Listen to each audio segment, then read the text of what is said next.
so that we can forge a good relationship going forward in terms of challenges which we are facing as a legislature and also the Gauteng government in terms of carrying out some of our decisions, which when we supposed to implement, you'll find out that there are challenges which we can't resolve except by municipalities, and taking into consideration that people, they don't separate a local, provincial and national government. They see a government, good government. So that's why we are all here today. With that few words, I do welcome you all. And I hope that we'll end up understanding each other and having a way forward in terms of working together going forward. I thank you. I so declare this meeting open, and I've already welcomed all of you. The agenda is in front of you. I don't know who's flighting the agenda. Is it Kaya or it's you? Maureen? Who's flighting the agenda? Kaya? Can you flight the agenda so that we can adopt it and move forward? I think members, we did receive the agenda. While Kaya is still trying to flight it, can we adopt the agenda which is in front of us? Members, Member Diakhe? Member Diakhe moved for the adoption of the agenda. Member Mncube? Chairperson, thanks. Maybe the question of finding out which municipalities are here and introducing ourselves is part of the agenda? When after the adopting of the agenda. I second. Yes. So the agenda has been moved and seconded. Welcome, Chief Whip, as the new member of this committee. This is your first meeting, and I think you'll enjoy the discussions in the proceedings. I thank you. Let me start by also doing introduction. Everybody's going to introduce him or herself. My name is Thokozile Makakula. Today I'm the acting chairperson, but I'm the member of this committee. Starting on my right, Member Tong, please introduce yourself. Morning, everyone. My name is Khomozo Tong, member of this committee. Everybody, my name is Nombuso Njokwe, member of this committee. Greetings, everyone. My name is Lindwe Masilela, member of this committee. Thank you. Good morning. My name is Nico de Jager. I'm a member of this committee.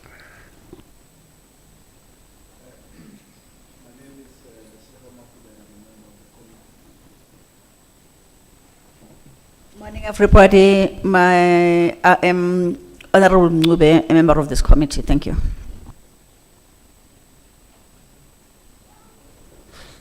Good morning. I'm Member Hoffman. I'm a member of this committee.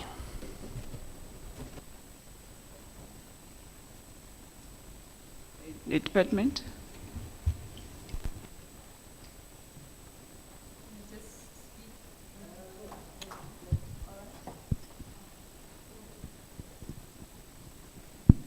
Good morning, Chairperson. Good morning, honorable members, and to the rest of the colleagues. My name is Masabata Mutlaneng, head of the Department for the Infrastructure Development.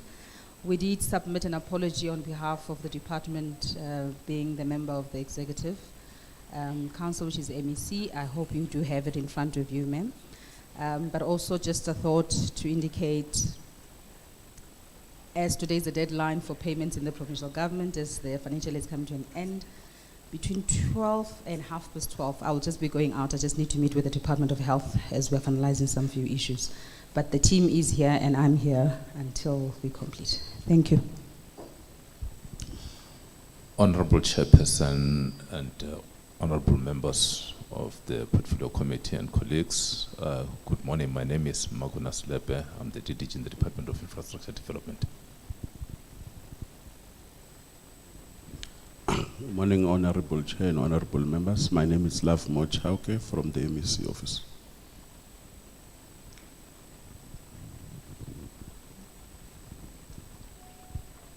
Good morning. My name is Rekhotabe Zemashishi. I'm the project manager at the Department of Infrastructure Development. Good morning to everyone. My name is Fiona Pillay and I'm acting director for health capex projects at DID. Thanks. Morning, Chair. Morning, honorable members. My name is Neil Pillay. I'm responsible for intergovernmental relations and stakeholder management at DID. Morning, Chair, honorable members. My name is Napumna. I'm Chief Director Stores from DID. Morning, Chair and members of the legislature.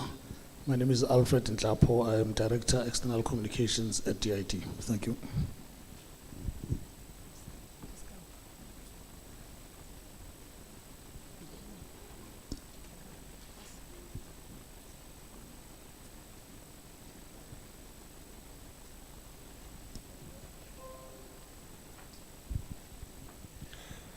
Good morning, Chairperson. Good morning, members and colleagues. My name is Tambo Mukwena, MMC for real estate in the city of Ekurhuleni. I would also like to render an apology from MMC Hita Heart of City Planning. Thank you.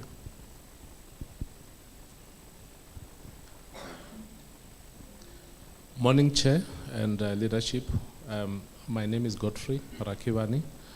Corporate Manager, City Planning, City of Ekurhuleni. Thank you.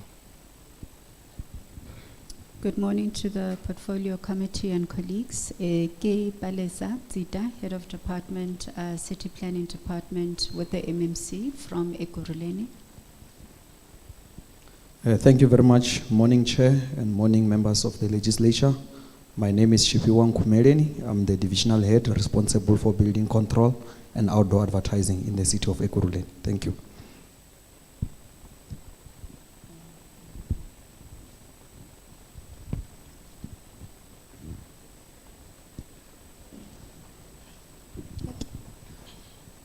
Morning, Chair, morning, committee members. My name is Trina Makubu. I'm from the city of Johannesburg. I'm the Director of Building Development Management, which is responsible for building control. Thanks. Morning, Chair, morning, members and councillors and colleagues. My name is Vuyani Bewa from Randwest City, responsible for economic development, human settlement and planning. Thank you. Good morning, Honorable. My name is Itani Gladys Koza. I'm the Executive Mayor of Randwest City Local Municipality. Thank you.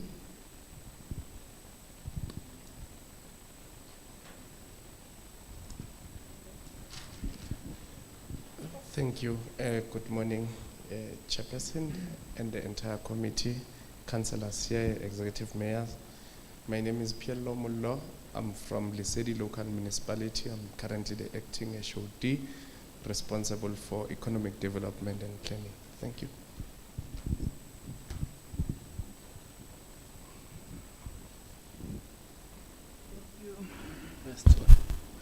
Thank you.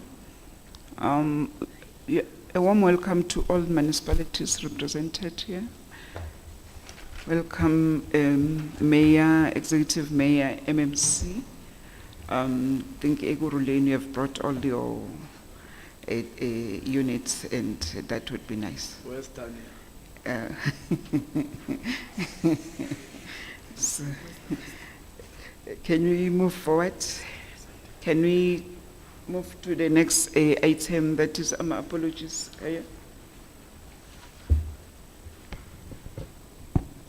Thank you very much, Chairperson.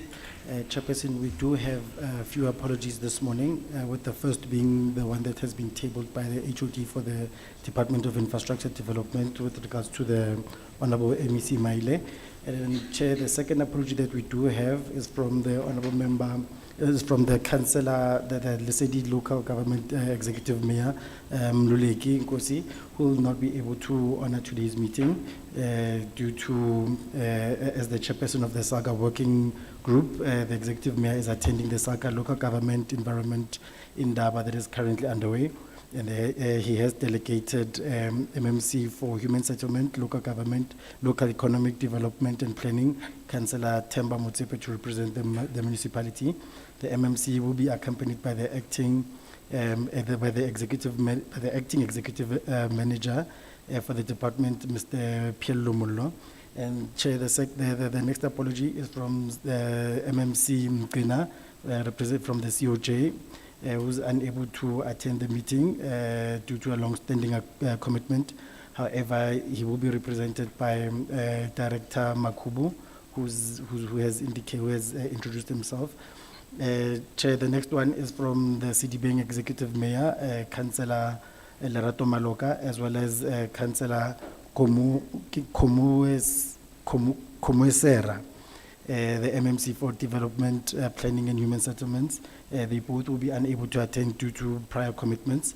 And then the next apology, Chair, is from the MMC Roads and Transport, from the Mogale City Municipality, Councillor Louis Muleba, who's unable to attend due to other commitments. And then the last one, Chair, the representatives from Ekurhuleni had tabled that the councillor, the executive mayor, Councillor Campbell, is unable to attend due to other scheduled commitments. Thank you very much, Chair. Thank you. Thank you, Kaya. Members here that apologies. Can we move for the acceptance of the apologies? Member Mnube? Member Sorry, Chairperson, but I need to say this, that out of 9 municipalities that are supposed to be here, very few are here, but I move for the adoption. Thank you. Thank you, Member Mnube. Member Diaga? I'll second that, ma'am. Thank you. The apologies have been accepted by the House. Can you move to the next item? Kaya? That the next item is the presentation by the Department of Infrastructure Development and Property Management on projects experiencing challenges on the projects implemented in each municipality. Over to you, HOD and the team.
Thank you very much. Chairperson, we certainly have submitted the presentations relating to the 2 key portfolios, being the branch for education and STARS, as well as the branch for health. The DDG responsible for education and STARS will be leading us on the presentation, and we'll then take the next presentation immediately after that. So, Dr. Makun, please go ahead.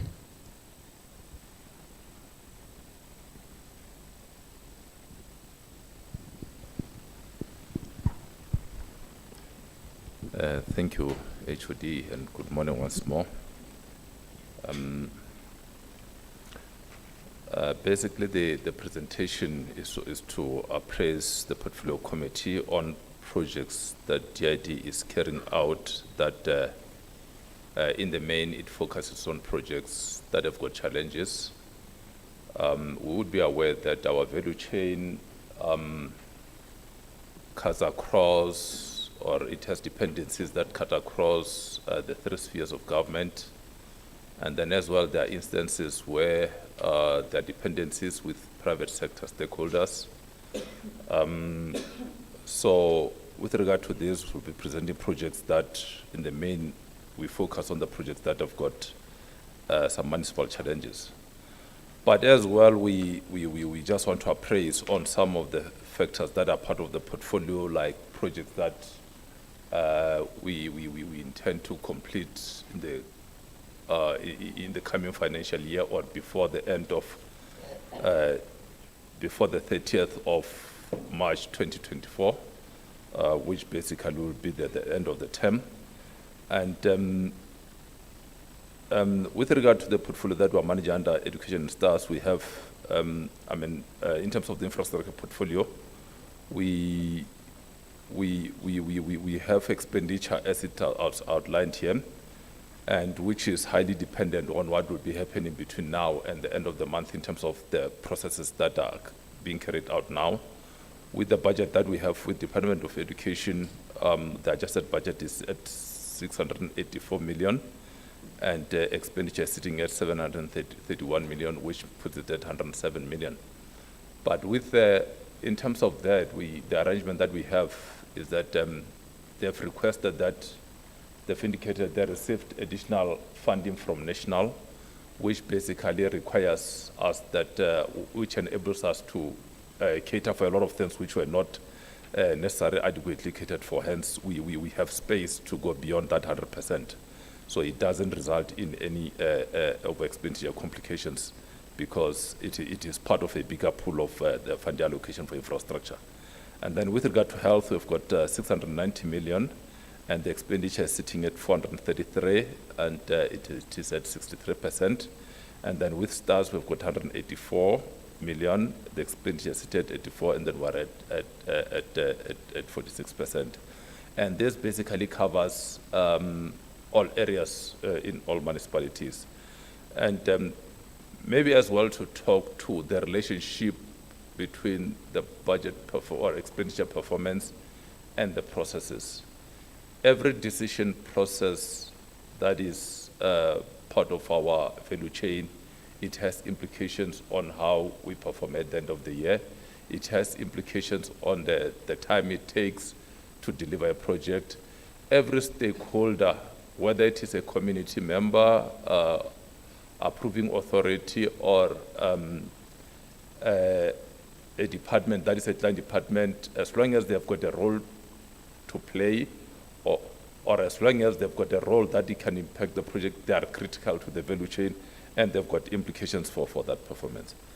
Among others, Chairperson and honorable members, we outlined some of the projects that we are running and busy with in terms of construction, that we want to ensure that before the end of the next financial year, which starts in April, we have them completed. We have Rabanelaga, which is a project that is in construction. It is in Mamelodi in the northern cluster, which we want to finish in September. We have Bramfisherville, which it is overdue. We want to have it concluded before end of June. It is one of those projects that has had a number of challenges. And we have Maibuye Primary School, which has had its fair share of challenges. We want to have it concluded in 30th of October, but it is not yet in construction. We have Inkululeko Sizwe Primary School, which we want to finish by the end of the next financial year. We have Nansfield, where we have terminated a contractor. We want to deploy a completion contractor to have it completed by the 31st of March 2024. It is as well in the central corridor. We have Dr. W.K. Duplessis, which is in construction. It's one of the Elson schools that we're doing. It's one of the big projects that we're running. We want to have it completed before March 2024. As well, we have Refitlepele, which is in the northern corridor, and Sempata, which is in the northern corridor. They are actually both in the Soshanguve Mabopane area, and we want to have them finished by the end of this calendar year. Rastafal is one of the projects that we have terminated the contractor due to performance, and we would want to have it completed by the end of March 2024, and it is in the southern cluster. And then we do have projects that are basically for Department of Sports. We have the Impumelelo Library, which we are just finalizing. It is in the southern corridor. HMPJ, we have done the actual implosion, but we just have to finalize the tidying up of the site so that we can conclude the contractual matters. And then as well, we have a phase 2, which is about ensuring that the site is protected from possible land invasion, which is one of emerging pandemics. And all that is in the northern cluster as well. We have the following multi-sports facilities. Basically, these are multi-sports courts, and that must be deployed in some of the schools. We have MH Jusab, we have Rekopanse, and we have Gelexdal, we have Wedela, and we have Betha Klowa. All of this, we want to have them completed by the end of July. Women's Living Heritage is one of those projects that has been behind in terms of a lot of things, but in terms of the preparations that we're making is to address all the issues and ensure that it is sorted by end of July. With DSD, we have Bantu Bonke, which is in the southern corridor, and it is due for completion by end of July. As well on this project, we're basically terminating the contractor and replacing with a completion contractor. We have Beggersdal, which as well is due for completion by end of September. We have Dr. FNF, where we're doing refurbishment and rehabilitation works, which will enable us to have additional beds for substance abuse victims or for rehabilitation purposes. And that as well, we want to have that concluded by end of June. For community safety, there's an integrated command center. This project involves procurement of a building for establishment of a provincial integrated operational command center. It's a project that we had intended to conclude early this month, but due to procurement challenges that were encountered, the completion date for that is deferred, and that is for central and for northern corridor as well. We have 75 Fox and Tusanong. Those will be completed in September and July respectively. And this part here deals with the projects that we have in various corridors in various municipalities.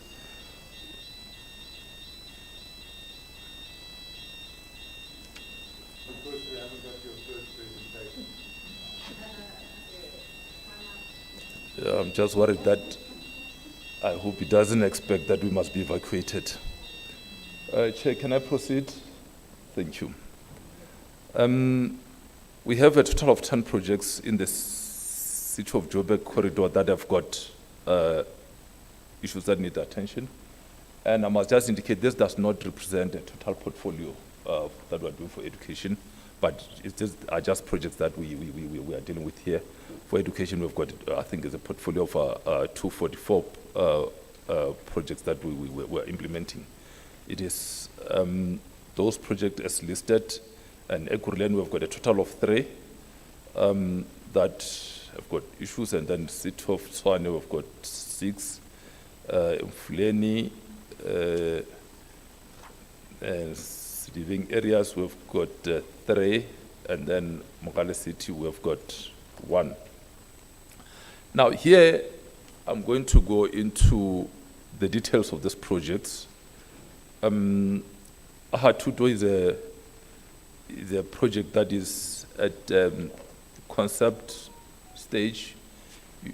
You would remember that in terms of the IDMS, which is not in any way divorced from the standard built environment stages, we have a couple of stages, so we refer to project stages in terms of those classifications. So we have a project that is at concept stage, which is basically stage 2, and it has got some land issues, and it requires the council resolution from the City of Joburg. I need to indicate that I know that City of Joburg did on some projects issue permissions to occupy. However, it is critical that we have long-term sustainable solutions so that some of the challenges that we are suffering now, whereby some of the facilities, some decisions we found that were made in the past, but because they were not necessarily conclusive, you found that there was a permission to occupy done in the 90s, and the process was never concluded. So we want to guard against that. As much as we appreciate the progress that we make, but a sustainable long-term solution is very critical. Prime Fisherville is a project in construction. On this one, we have encroachment from households neighboring the school. And it impacts, obviously some have built beyond the boundary line. And in terms of the construction that we are doing, it impacts how we can build. With the current stage where the contractor is, they have to, where people are supposed to use heavy machinery, they end up having to use alternative methods, and those kind of things, they impact your rate of delivery on site. This matter, the municipality has been dealing with it, and now it's referred to High Court, and is a matter that is not concluded, and is a matter that we want concluded. And of course, we are appreciative that with the court process, the municipality is not entirely in control, but is a matter that is driven by the municipality, so they are in charge of that. And we would want that concluded. Delview is one of those projects where it requires, basically the project is a design documentation, which is stage 3, and it requires approval of the SDP. And we have had some runnings with the city. And one of the critical things about our processes is that sometimes, of course, they become tedious, and sometimes in the spirit of administrative, promotion of administrative justice, we'll say is justified, but in the interest of delivery, any tedious bureaucratic process, we need to appreciate those expectations. Durban Deep is one of those facilities where, yeah, it's a bit of a difficult situation. We have a land donation, and there are some issues that need to be resolved between the with the support of the municipality and the landowner, so that we can start with the construction of a new school. The current school that is there is not in a good state, and in terms of where we are pretty much ready. If we finish those processes with the municipality, we should be good to go and start with procurement for the contractor. And with Gilview, it's just a matter of approval of the SDP. We are in procurement documentation state. We just, is a matter that we just need improved turnaround there. And then as well, I must acknowledge Chairperson and appreciate that, because we had historically a number of interactions with the committee, with the City of Joburg, where in some instances, there were a lot of challenges. There's been significant improvement. But when we improve, it doesn't mean we must stop improving. So that is basically what we're working towards. Rodibor Primary, as well as that design development, is one of those that need decision, but permission to occupy has been issued. Parkview, it is a design development stage. As well, it just needs a long-term solution in terms of the land matters. We've got Batch Acres, which is at design development. It needs, we need approval of the SDP, and the difference between, which is not a huge difference, but City of Ekurhuleni, because they've got a number of buildings, sometimes it becomes a bit of a challenge working with track of things there, but we do follow up with all those centers and ensure that we agitate for progress. And then as well, we do hold meetings from time to time for interventions. Pine Grove is a project that is a design development. As well, it needs SDP approval. We've got Reichar Park, which is a design documentation development. As well, this one just needs approval of building plans so that we can move forward. We have Bafiti Elson, which is a design documentation. This is upgrading of an existing special school for autism, and it needs, this one is affected by the cross-border issues with the, these are the issues with City of Tshwane.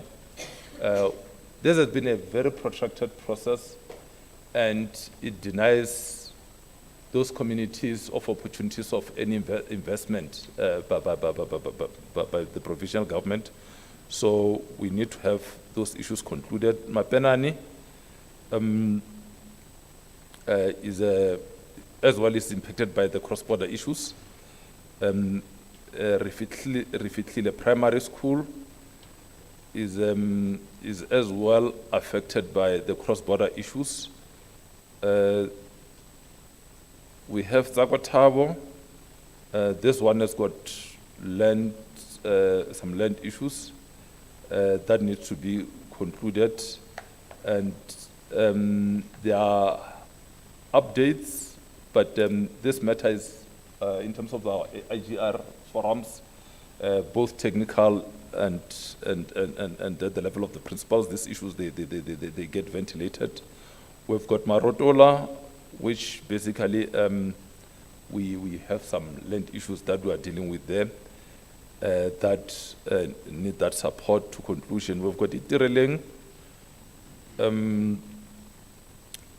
Primary School, which as well has got the cross-border issues that obviously are stifling our ability to conclude that.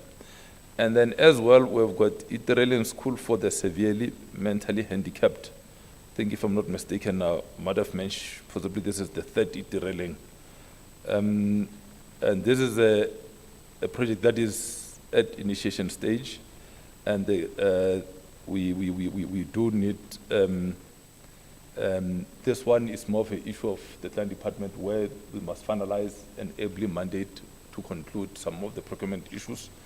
And of course, some of these issues, they account for why, what do you call this, projects take long in planning, because immediately you have a project in your books, you come and tell the portfolio committee that we've got this project, and then 2 years down the line, you are not in construction. It becomes a red flag, it becomes a big question. And so the kind of support that we need is to help us ensure that we move with speed. And then as well, it talks to issues of just that we appreciate that public amenities, as much as private sector development and other things are good for the economy and all that, public amenities are a constitutional responsibility, and to comply, we need to ensure that we move. Ramusugula is a facility where we are working with Department of Transport. With this one, we had serious challenges with because transport asked us to locate the access differently, and that required that we purchase the land from the adjacent landowner, but we didn't get any cooperation. But we have engaged. There's revision of the designs, and the preliminary indication is that transport might accommodate that, but is one of the projects that has been in the process for a very long time. We are ready to can push the project to procurement stage after this. Rastafal Primary,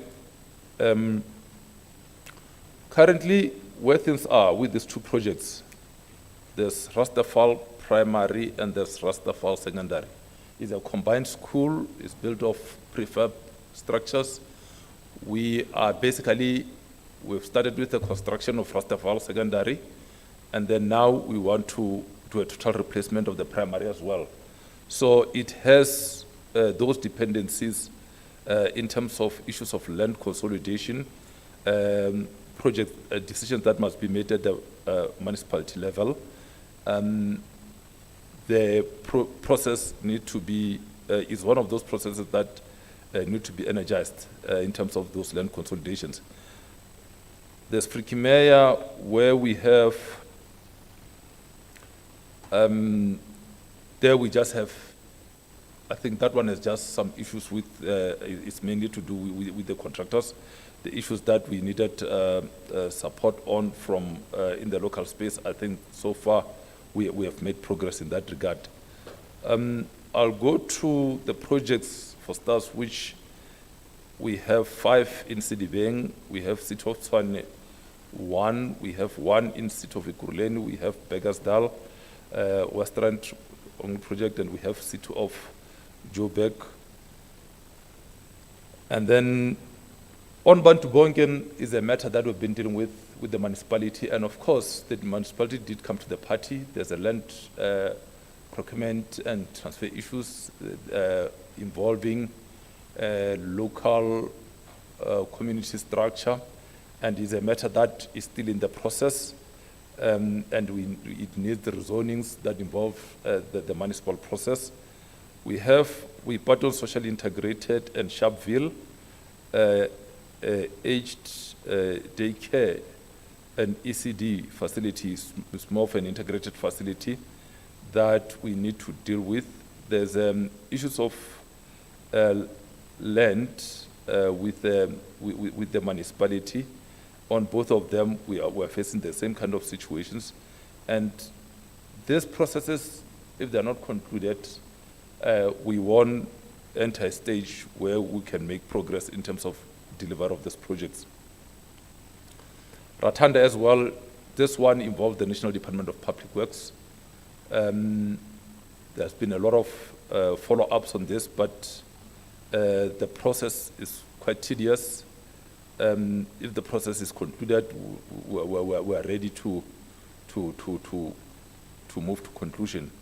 We've got Sebokeng Rehab Center. This one, we've got a land challenge because the land that was identified, there were other issues encountered, and there's a process that needs municipal support because from a provincial space, we don't have land that we can use to that effect.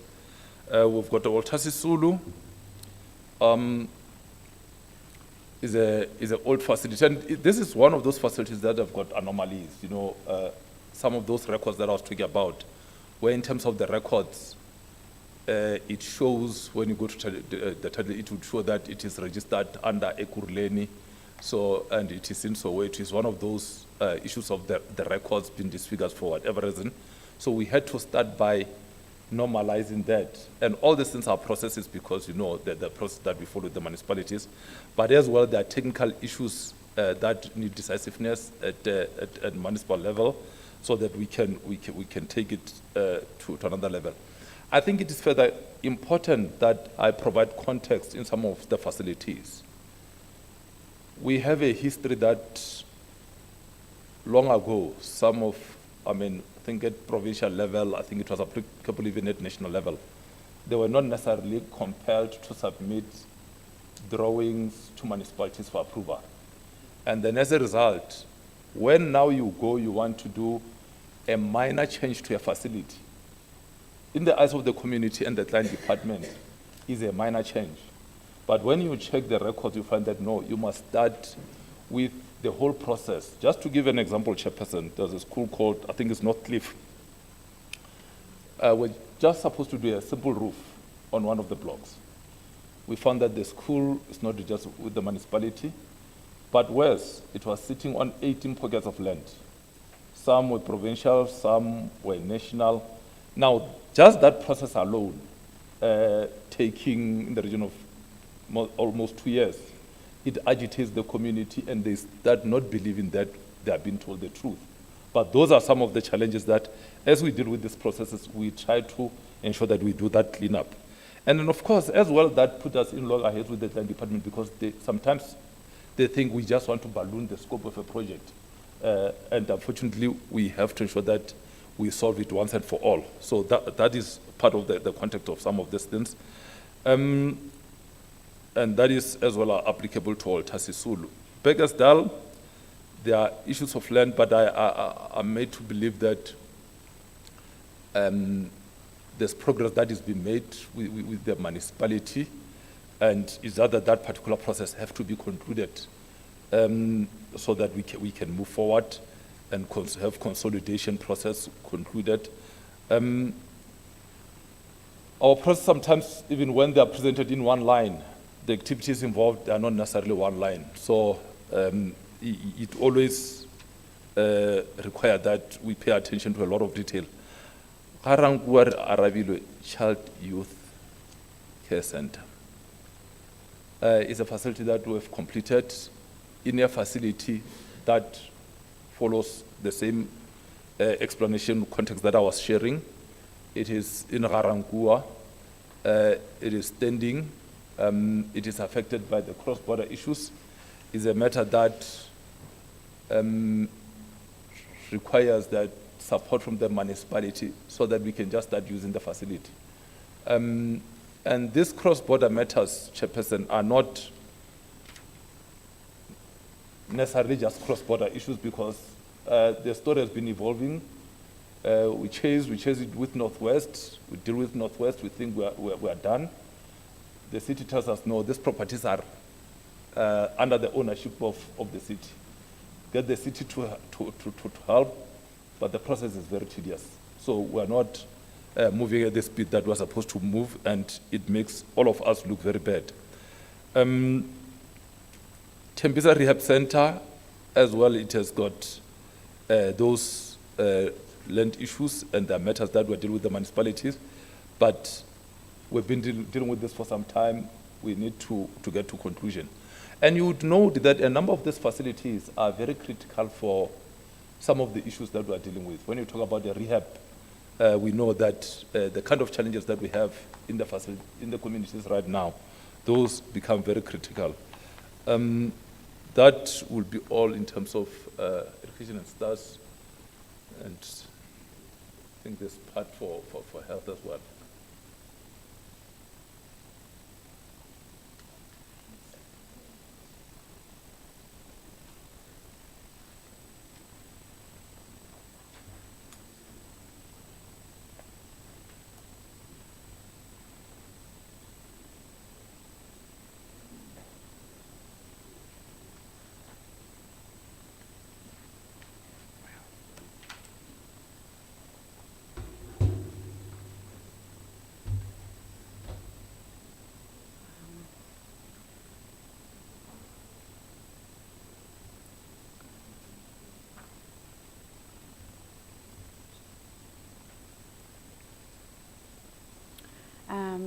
Good day to everybody. My presentation is going to be on the health branch. It's centered mainly on the projects that we have on the ground, and it's centered mainly on the city of Tshwane, the city of Johannesburg, the city of Ekurhuleni, and Rand West local municipality. These are projects that we envisage that we are going to deliver by the end of this financial year, 31st of March. So we need the participation of the municipality. They're going to be playing a big role in terms of assisting us to get occupation. If I look at City of Tshwane, I just want to give an overview. We are looking at New Boykotsong CDC. It's a daycare facility for the community. And we're looking at Mandisa Sisleka. That's also a CDC. And New Kekanastad Clinic. And when we look at City of Johannesburg, we're looking at New Finetown Clinic. We're looking at Helen Joseph Nurses Res, the refurbishment. We're looking at Chris Hani Baragwanath, the emergency refurbishment, and the new Johannesburg Forensic Pathology Labs. And if we look at Ekurhuleni, we only have one project there at Philip Moyo CHC. We did an extension to the MOU, to the maternity wing, and a refurbishment of the existing clinic. So we provided a few more additional services, public services. And then at Randwest Municipality, we're building our first CHC, Community Healthcare Center. And it's going to have a catchment of about 10 kilometers radius. So we'll pick up areas like Beckersdale, and we'll be able to provide services there. Extended services including the MOU, male circumcision, C-top. So it's a one level lower than a district hospital. So we'll be able to provide a lot more services in a far better infrastructure. Then I'm going to go through just each project. So if we talk about Boykotsong, I just want to highlight what is our issue there. We got a donation for a portion of the land, and then we needed the 2 portions of land.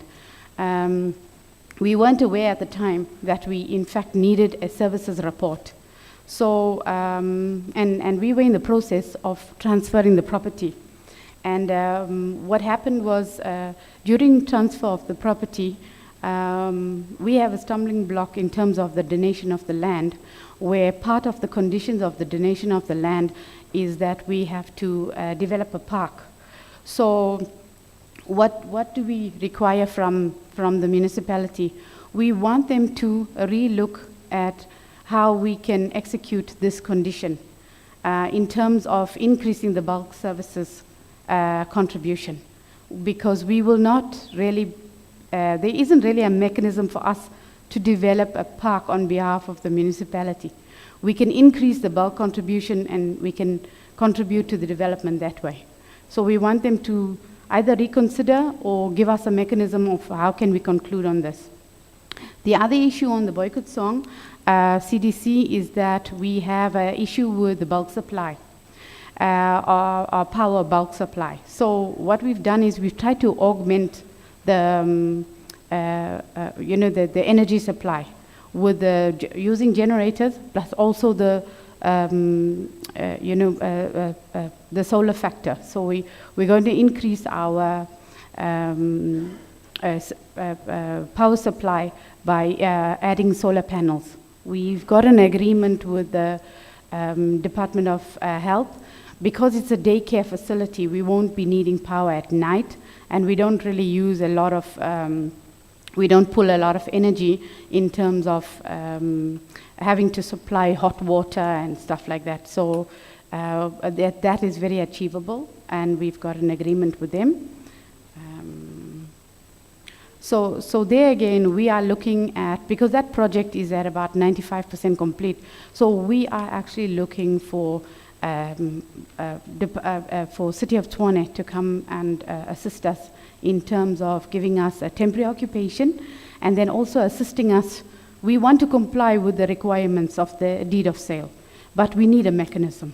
So we want them to please apply themselves and offer us a solution. And the other project we're doing in Tshwane is the Mandisa Tsikleka CDC. And there we have an issue with the way leaves. The project is about 98% complete. We only have to connect the water supply the stormwater supply and upgrade the water supply. And that is mainly because, it's for fire safety. So we reached a stumbling block because we also had to upgrade the traffic intersections. And we had a meeting with them on Wednesday. And on Wednesday, they indicated that if we change our traffic impact study to reflect the conditions that they want, they want us to upgrade the intersection on Haman Street, and then they also want off-street parking in terms of taxi laybys, so that there is a direct connection with public transport and the clinic. And when we had our meeting, we agreed that we will do the overlay, we'll fix up the report, we'll send it back, and they will give us a conditional occupation, so that we can comply with the other requirements from town planning.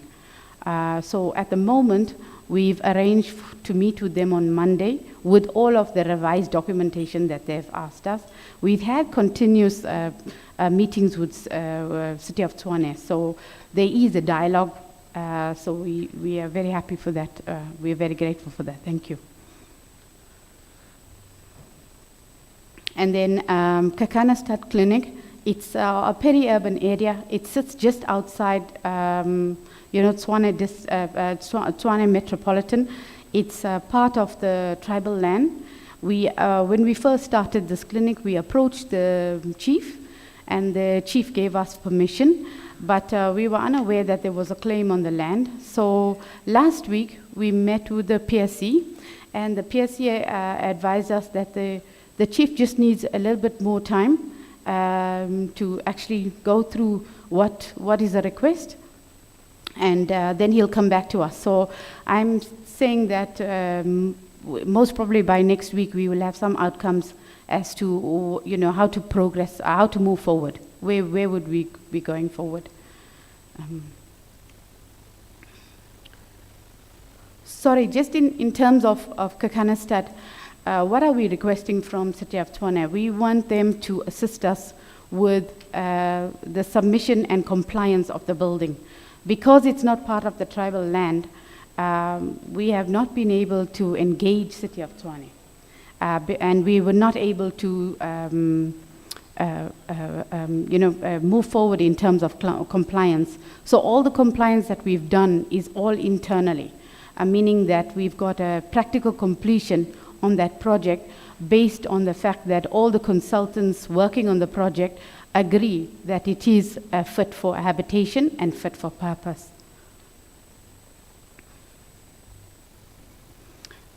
Then City of Joburg, we've had many engagements with them. We've also had many engagements with JPC.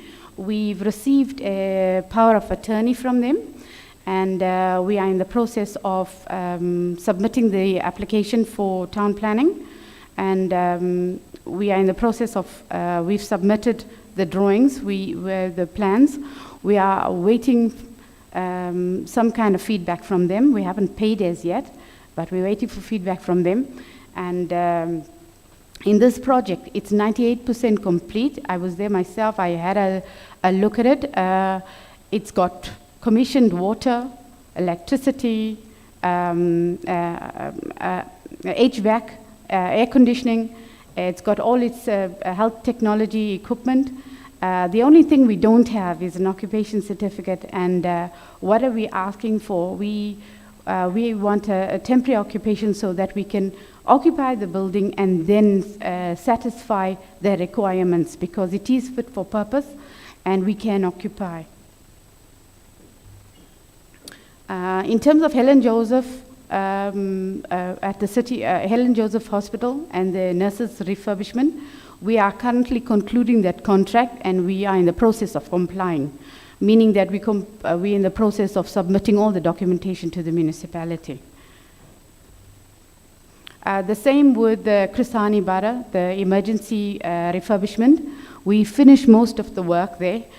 We are just starting to comply in terms of the occupation certificates and stuff like that. So we will make a submission to City of Johannesburg so that we can start to comply with the requirements for occupation.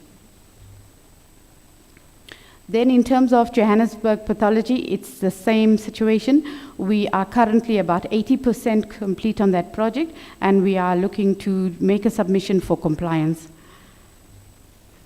Then in terms of City of Ekurhuleni, Philip Moyo Clinic, it was the upgrade of the MOU.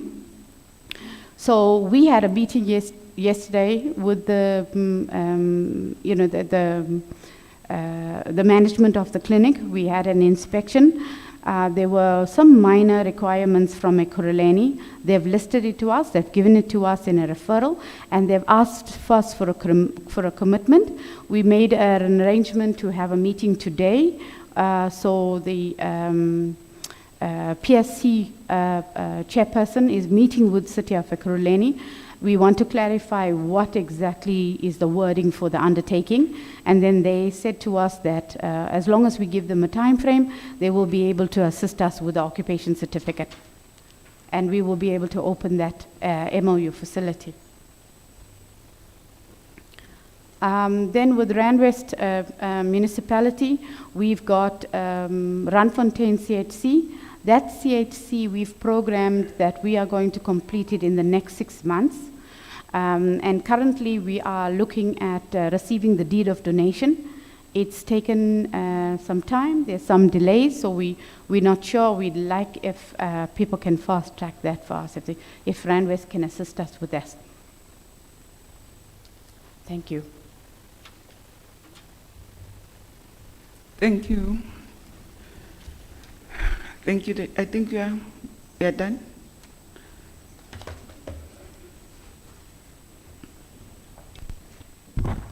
Chair, thank you very much. So that's the presentation really from our side. We are definitely having a portfolio that is much bigger than what is here. I think the request was very clear that it's only projects that have got issues at the municipal level, so that at least between ourselves and the municipalities, we should be able to engage and see how this can really assist us. And I think we have to really appreciate this opportunity of being here with the municipalities, even though I think the key municipality that would have really appreciated our presence is certainly the city of Tshwane.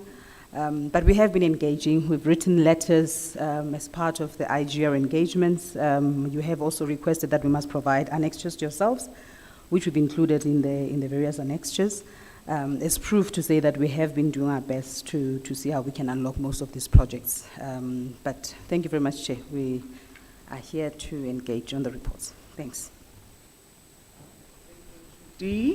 Members, here's the presentations, the two presentations from the department.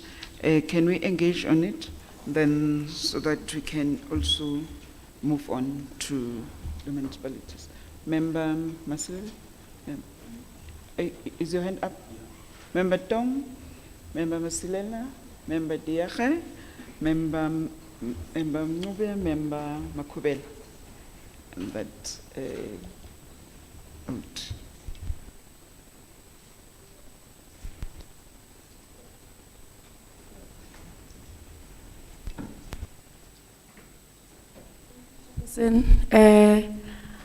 I want to know about Fine Town Clinic, because I can see it's complete.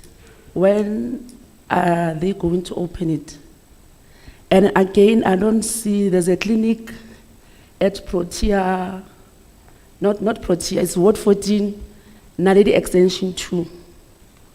So I want to know about the clinic, and it was supposed to be opened last year, March. Thank you, Chair.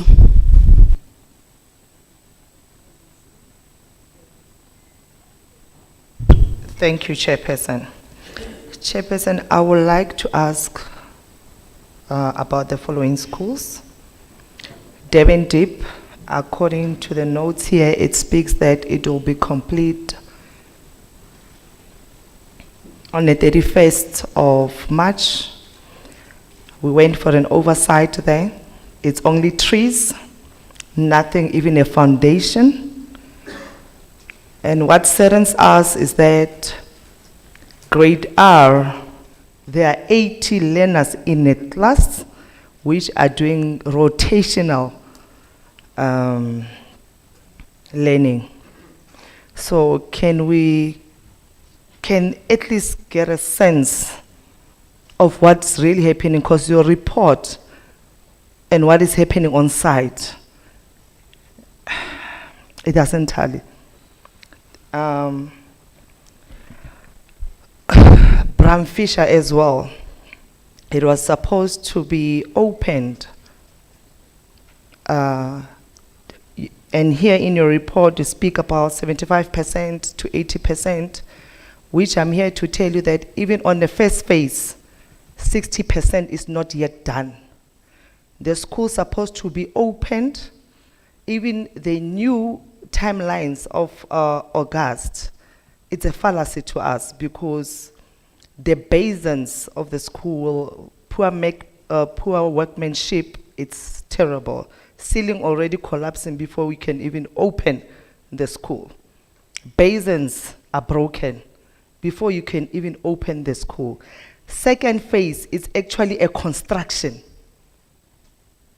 where learners cannot even concentrate because it's a construction, it's a drilling, and it's a primary school. Can we give us explanation what's really taking place there? I will leave it at that for now. Thank you.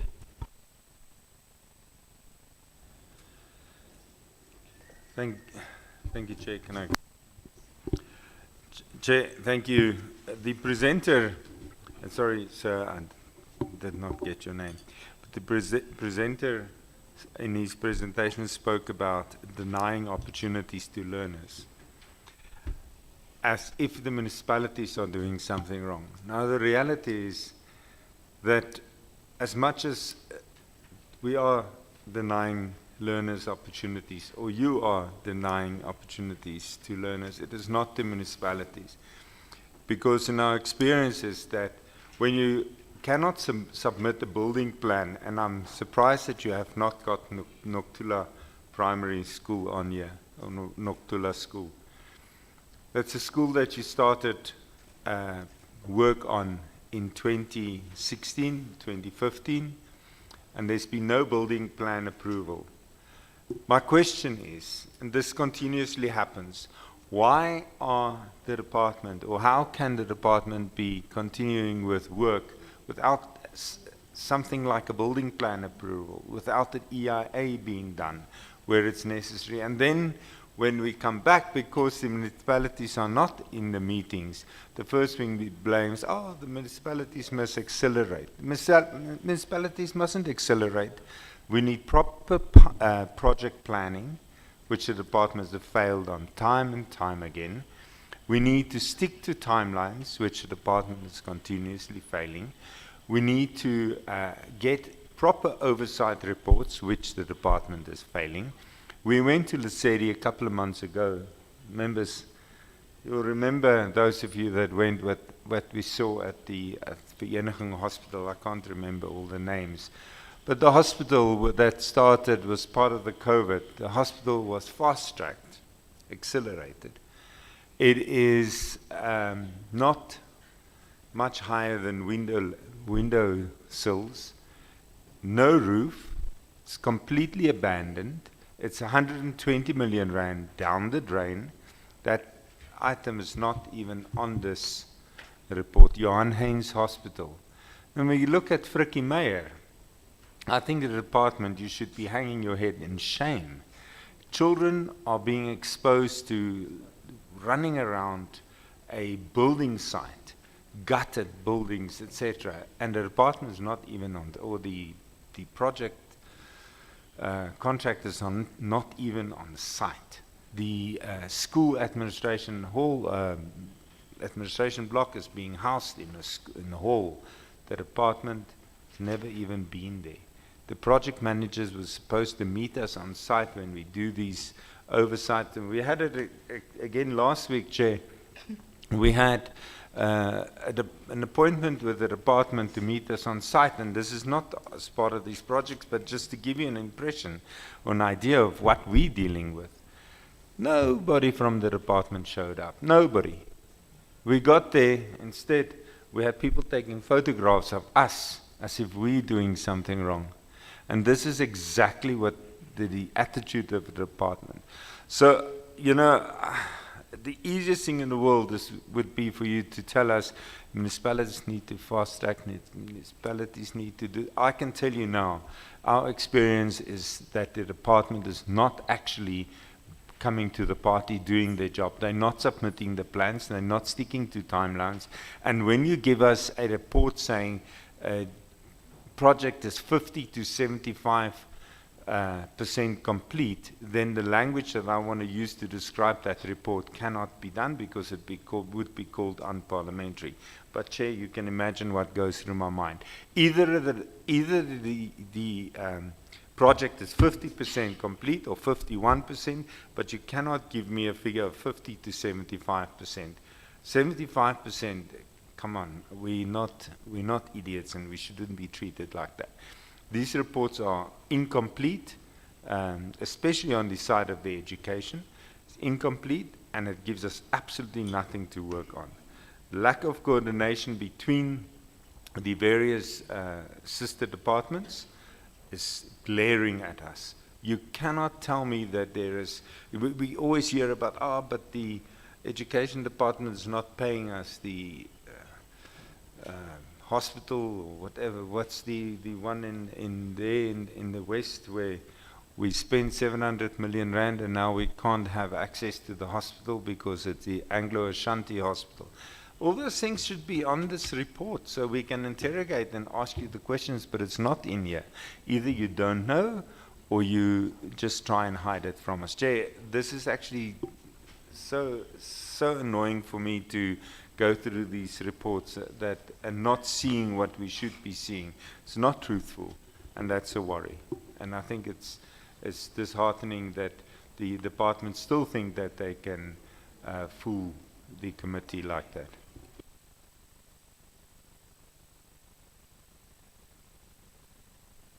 Thank you, Honorable Chairperson, and thank you, Ishoti. The report makes me to lose hope. These issues are dragging and dragging. People have been out in the streets,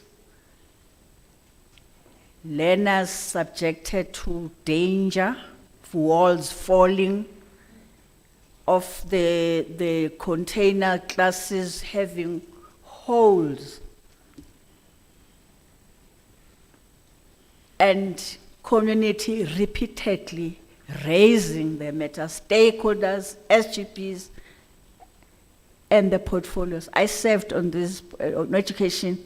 I served in the previous administration. I was in the education portfolio. The question of Durban Deep Primary. It's not fair for whoever is a project manager of this. It is not fair. We are the people who bear the brunt. We are the people that get blamed by the community that we don't know what we are doing. We're destroying the country, we're destroying whatever that we found working from the apartheid that we inherited. And there are people that are employed and drag and drag and drag. You can tell me that the question of ESCOM or city power, just to facilitate a meeting, if you want a mediator, the portfolio is there, or whoever can mediate so that there's a solution. So the question of Durban Deep has been in the agenda. I don't know the previous education portfolio before 2014, 2019, but we ceased with the matter of Durban Deep from the 2014 up to 2019 administration. Let me go to Wadeta Ngendlale.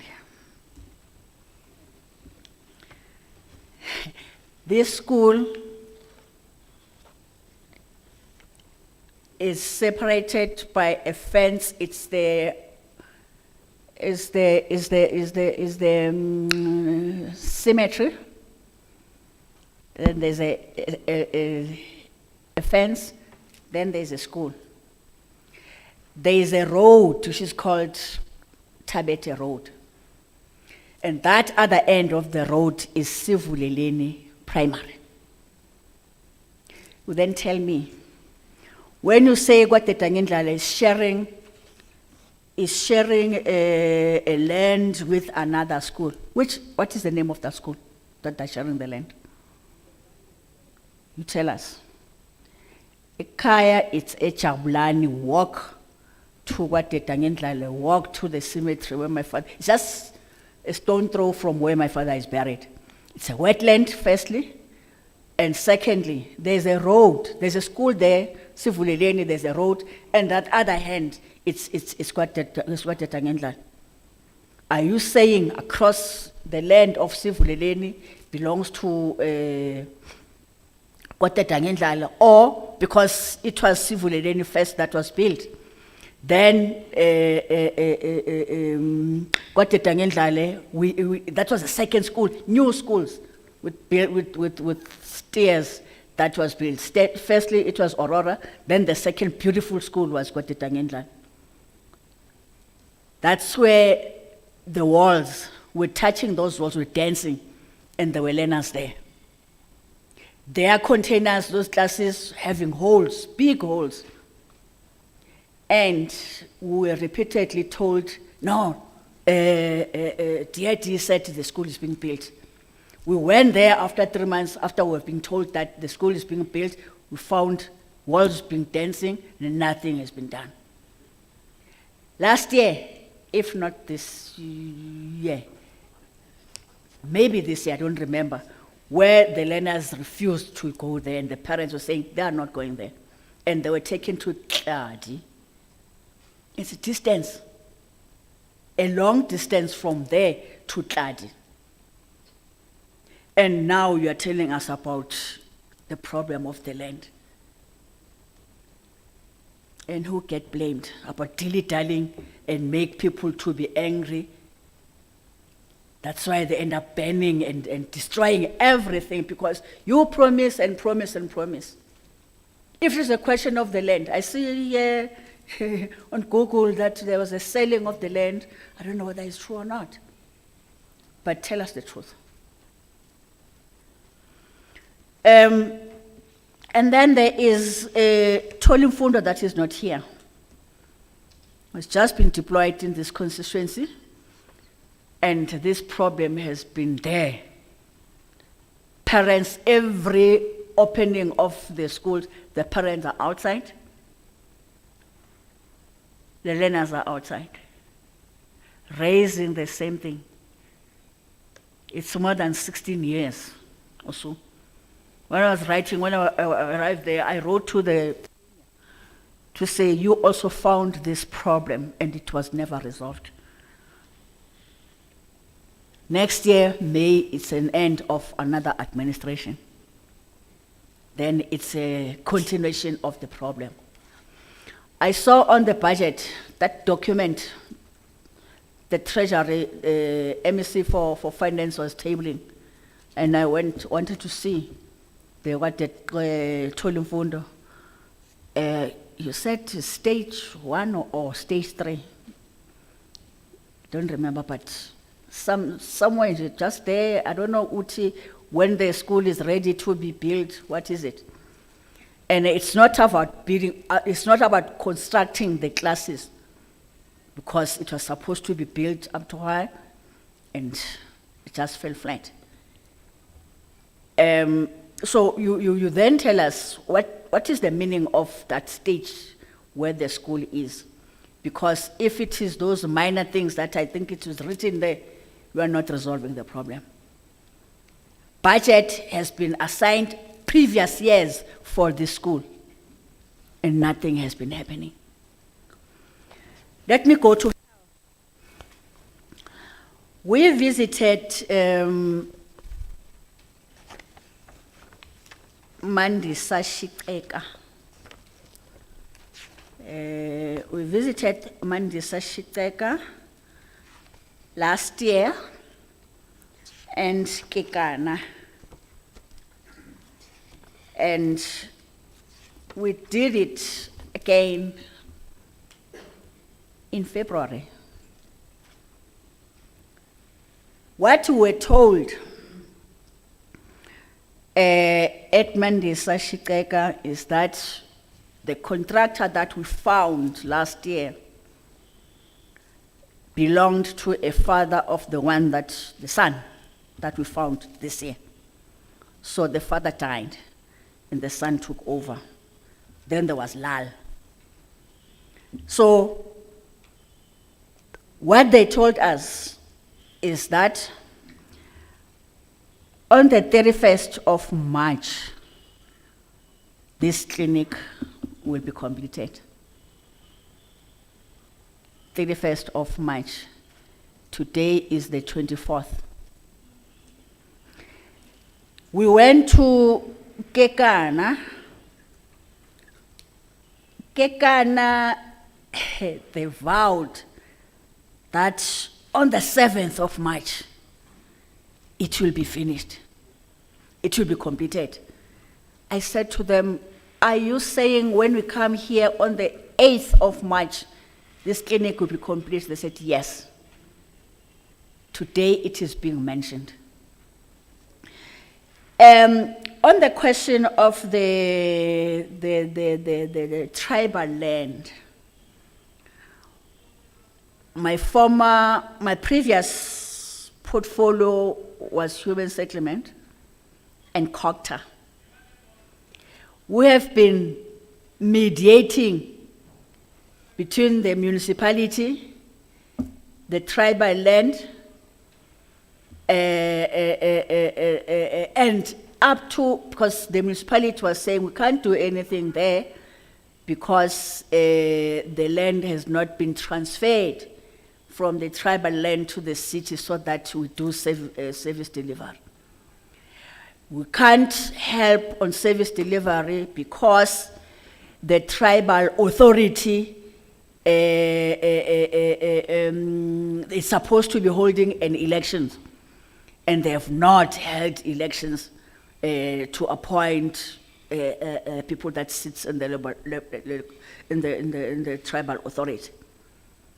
And we ensure that that happens. And they told us no, but they invited us on that launch, but unfortunately no one attended.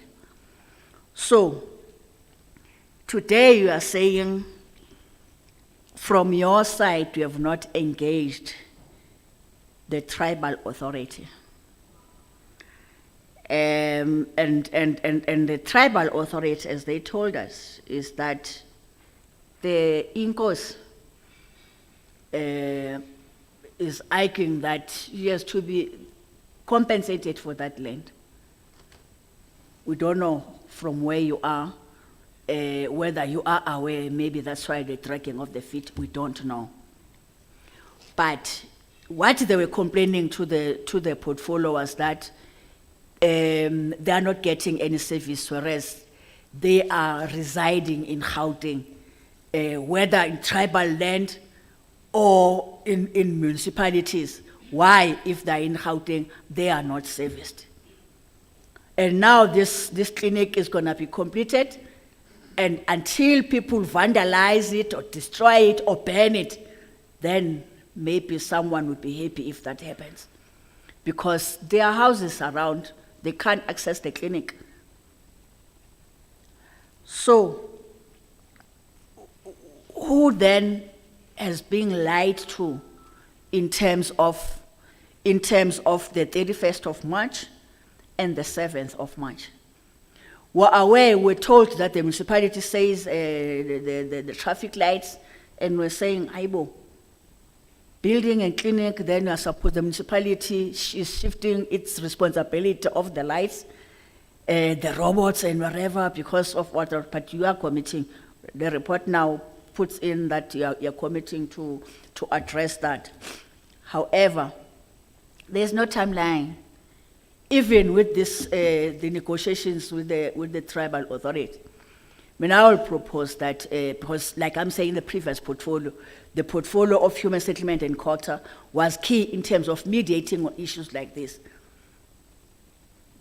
Now that the chairperson is now in MEC, we are being shifted to Rekozana, then it's fine, it's business as usual, because maybe the new people that are in these portfolios are not aware of what has been happening and how far have we worked. Let me end there, Honorable Chairperson, but it is really, it is bad, it's hurting. It is hurting that people get employed and people say, most of them, because I'm long in the public service, I know that people were appointed and were taken through project management bursaries that were given to them. So if they went to universities and given free bursaries to say, get into this project management, you qualify, and then we are given the projects. But this is where we are. Thank you very much. No, thank you very much, Chair. HOD, good luck. I think you have the misfortune of being deployed in dysfunctional institutions, and it will not be a lie to say that the DID has been very dysfunctional for a very long time. I'm meeting the gentleman who presented on the schools. I think is it Ntata Slap. I think your immediate task is to get rid of him. I'm meeting him for the second time. The first time I met him virtually. You are going to fail if you have him besides you. He has a propensity to lie to portfolio committees without any shame. And maybe it's because together with his colleagues in DID, their children don't go to these schools. And they are unbothered and they don't care. If you speak about a school called Maibuye, where we spend a lot of money in that school, HOD, go to that school and ask yourself if your children can go to that school. Go to Maibuye. Go to the school called Maibuye and ask yourself a question that whether you will allow your kids to go to that school. DID, and I'm speaking as a deployee of the African National Congress, because ordinary people believe that the ANC is stealing money, is the one that collapses projects. It's these guys that you've employed. DID, there's no company in South Africa, maybe a few companies, can match DID in terms of the number of professionals you have. Engineers, civil engineers, whether civil or mechanical. But DID then goes and builds a school in a wetland. It does so. It builds it in a wetland. Then when the municipalities, because the Buildings Act has been contravened, refuses to actually issue out the occupational certificates, Mr. Slepe comes and plays politics with municipalities. The reason why we ended up calling municipalities in 2019 was primarily because we were told that the problem is the municipalities. We said, no, let's call the municipalities. Municipalities came and we found out it's lies. Municipalities says, why must we risk our professional careers and issue out occupational certificates where we can see that there's been contravention of buildings? If you go to Noktula, where we spend 300 million, a special school for children with special needs, go and look at where the school is built, with all the professionals in that department who report on that lab. We build a school which is a white elephant, which the city of Johannesburg says to us, we can't give you an occupational certificate. You've built a school 5 kilometers from a river. And now it's exposed because over years, the walls are beginning to crumble, the school will collapse. It will collapse with people's children in that school. 300 million about to be washed away by a river. And the city of Johannesburg said, you can't build a school here, you can't. That the Slepe went ahead with his professionals, they built the school. Why? Why do we do that? Couldn't we find other pieces of land around Johannesburg where we could have built this school? Who takes the blame? The electorate does not know that the Slepe and the project manager, they know us.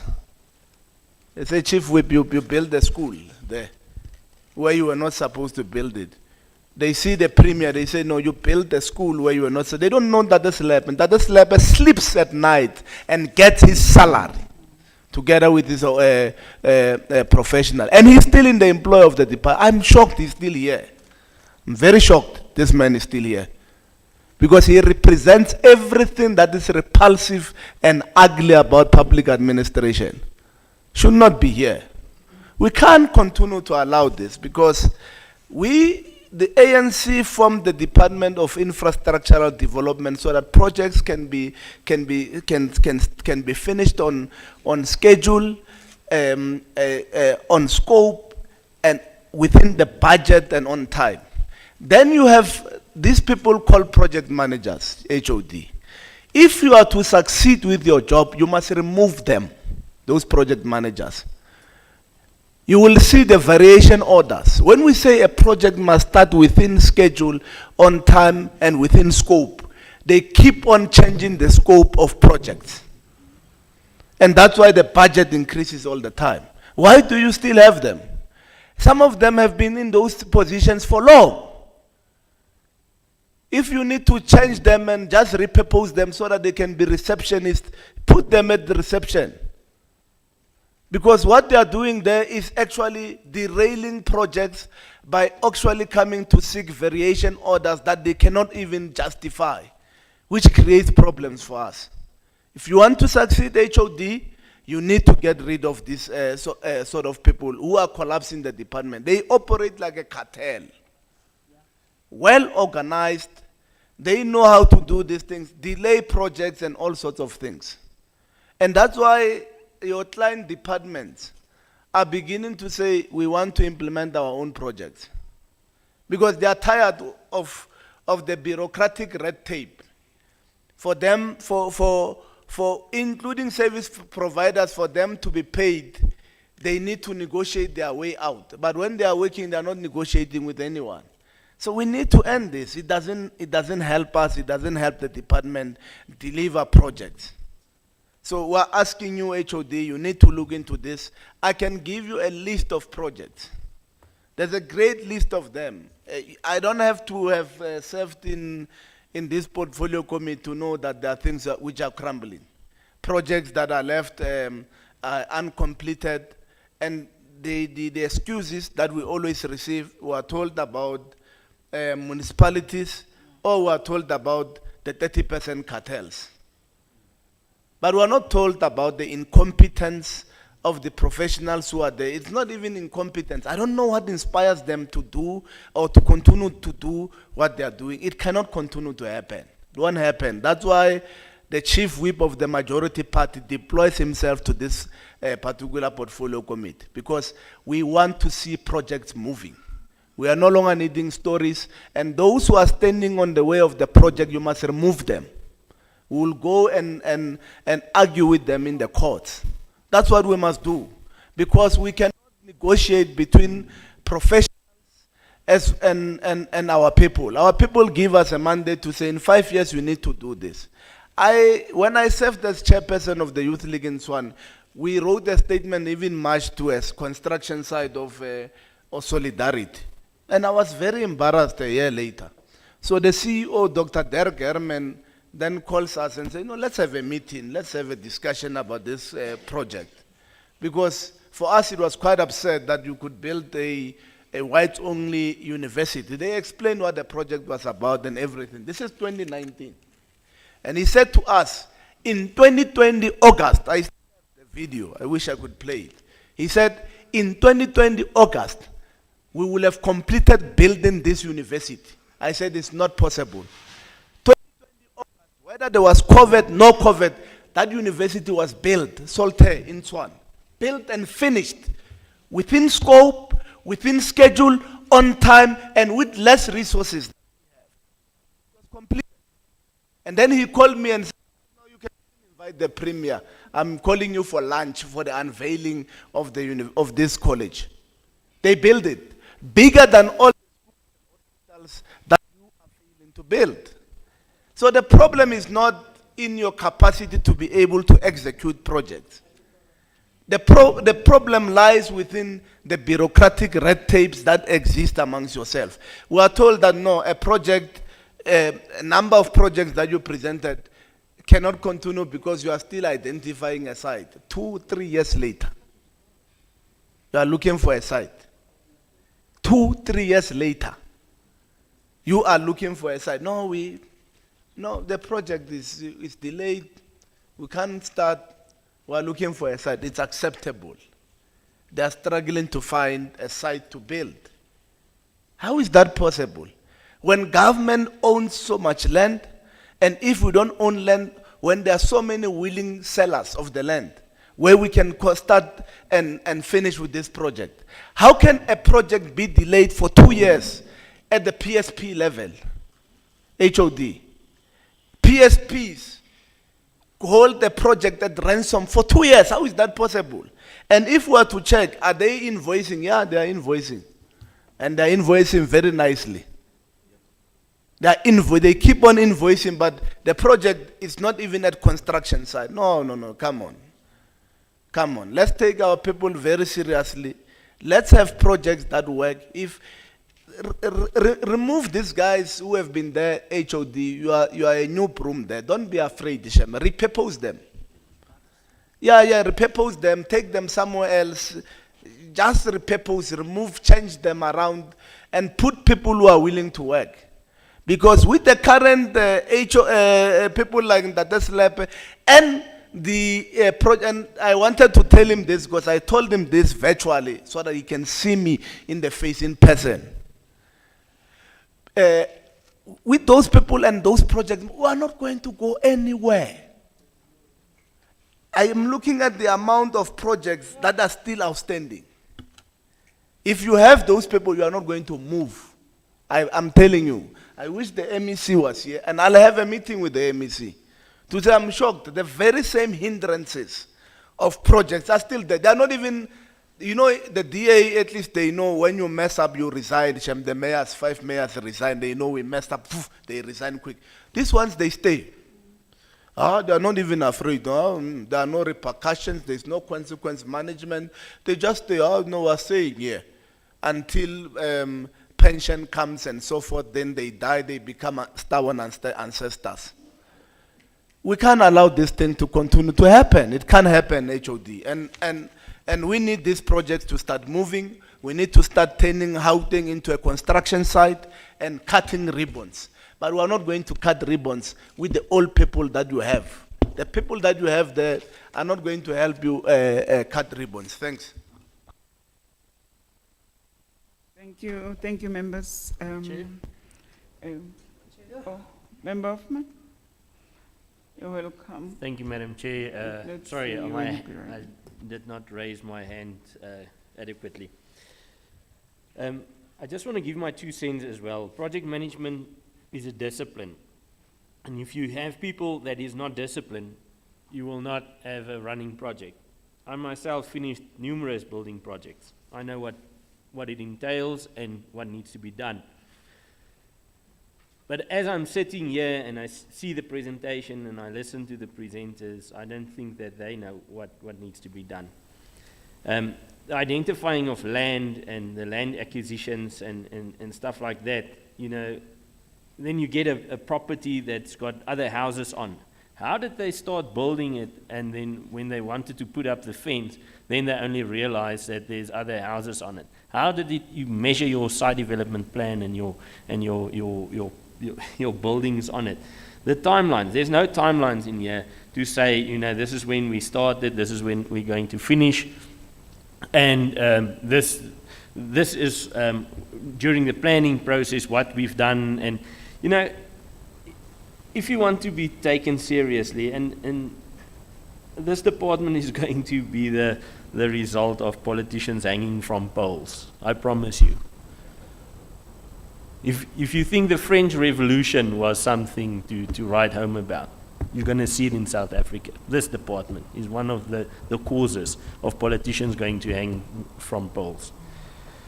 The presenter said water connections, 80% or 90%, I can't remember, finished with the project. Now they're connecting the water. How did they do pressure tests in the pipes if they're only connecting the water now? So now everything is styled beautiful, and now you're switching on the water comes through the half-broken pipes or not finished pipes, and everything is underwater, and we have to redo everything again. This is a problem, because this is a project manager that should know the steps in managing this project. You can't switch on the water when the project is finished. You have to switch the water on while you are busy there to do all the pressure tests, to look at the electricity. The same thing with the electricity. The inspections by the project managers and the payouts. Now, I was lucky I worked with the banks, but they had a list, the evaluation list, where the evaluator came out and he said, okay, you did the foundation. It is up to standard. Give me all the certificates from the municipality. Then the walls are up, the roofs are up, and you walk through that thing. And that thing has a percentage with it. And he says, okay, this project, roof height is 50%. Or 40%, and you walk through that. Everything is agreed upon by the project manager, the contractor, and then the bank. In this stage, the financier of this project. Then you've got consensus of what's been done and what is not done. This doesn't happen. You know, we paid out on projects where we're not nearly where we should be, and it's been paid out. So either the project manager doesn't know what he's doing, or he's corrupt. It's only one of those things. I always had a boss that said to me, either you don't know what you're doing, or you're corrupt. You're stealing from me. And that's a problem that we're sitting with. I can't decide which one to choose. And strangely enough, I don't have this as a fact, but strangely enough, I think that everybody gets their performance bonuses at the end of the year. All the project managers got performance bonuses. So we are actually giving these people money for not doing their jobs. And I think we should be clear. We know the governing party and we other as politicians sitting here, you're failing. You're dismally failing everybody in South Africa. Everywhere we go, there's half-built buildings. Vagrants move in there. We don't have control over the properties anymore, and stuff gets stolen. We have to demolish the whole project to start from scratch. If you go look at the concrete that's standing there with the Y-bars and all the metal in it, it's rusting up. So it pushes out, it breaks the concrete, so we have to start from scratch again. I really think, Madam Chair, through you, that the only way this department will be fixed is to reshuffle the whole department. To get people in, that honourable member said, get people in that want to work, that understand the industry, that understand timelines, and have discipline. Like some of the other honourable members said, we make an appointment, I suppose, through the committee with the department. We get to a place where we have to do oversight or evaluate what is going on, and the department just doesn't pitch. I don't know about you guys. I'm fairly busy. I don't have time to waste. And you're wasting our time. Every time we go out, it's a waste of time. We get to hospitals and all over, and it's a waste of time because we get reports that doesn't say anything. You can't be half pregnant. You're either pregnant or you're not. So this, between 50 and 70%, what are we? Where are we? It just doesn't make sense for me. I've worked on numerous projects, millions of rands of projects. I've never seen the incompetence that I've seen in this in the last few months. It's really disturbing to see this. Thank you, Madam Chair. Thank you, members. I think the department will respond. You have the take from the members, so I'll allow you to respond before I give to the municipalities to have their bite on their side. Thank you.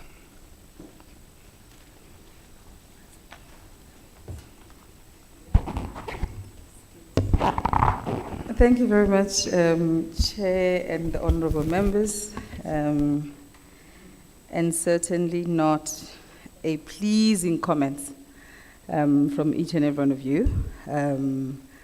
And I think whether in you, Broom, or not, Member Makubel, as we say, in government, as you join a government or a department, you carry on everything that is there. Whether nice things or bad things, you don't have a choice but to carry over everything that has happened and that has been happening in the department. And therefore, it's certainly not a good posture. And I'm going to start the other way around without necessarily speaking to every response as such. But I'm going to do my best, and please be patient with me. So, having started in February, ourselves and the MEC have agreed on a few things. One is that we are going to complete all projects.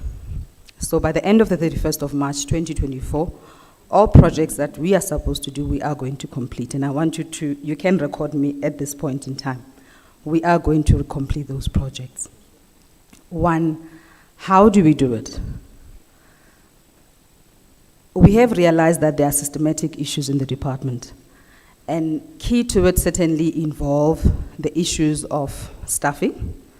So there is work that we are going to do where we are going to be dealing with issues of capacity and the staffing. I think as you've said, moving and shifting officials around, we have actually started to do that work. So we will be doing that, and I think as of the 1st of April, we are moving officials around. So that work will be done, and I think we will share with yourself as the portfolio committee. The second thing is that we've gone through a procurement process where we've realized previously in the department, DID managed to implement projects. If you remember, we even used to launch a school every once a month. And it's one of the things that I asked, so what happened? Because I think it used to be actually be more exciting to bring in issues or just to go into a new school every single month. So what really happened? And we are picking up that there are issues between ourselves and our client departments. So we are agreeing that we have to strengthen the relationship with our client departments. And I think it's true. Our client departments are not happy with us. I mean, in my first meeting in that February, I met with HODs, still trying to tell them what my vision was. And they said, Masabata, so sorry, we couldn't be bothered. We're not impressed by what you say. What we're interested in is for our projects to move, finish and clear. And therefore, we've had to go to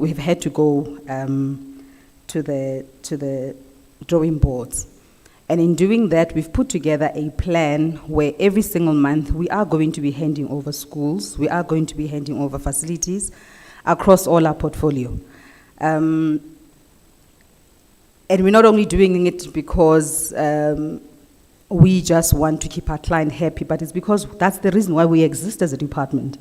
We exist to enable client departments to provision health services, to provision education, to provision social development, safety, community safety, and sports and arts and recreational services, irrespective. So we need to be able to do that work. So on the second aspect, we are definitely going to be increasing that relationship with our clients. But thirdly, in line of that, we have also gone out. We will be finalizing a panel which closed yesterday. We are going to award it in the next month. The month of May and June, our intention is to award, and we'll be on site. The entire DID, and we've spoken to our team, we will be on site as of July, and not that now there's nothing that we're going to be doing, and I'll speak to that just now.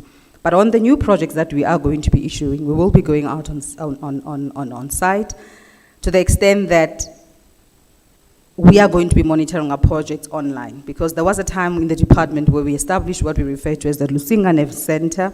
For some reason, someone stopped having the Lusinga working. Why? Because I think there was some either deliberate intention not to follow projects in an automated way.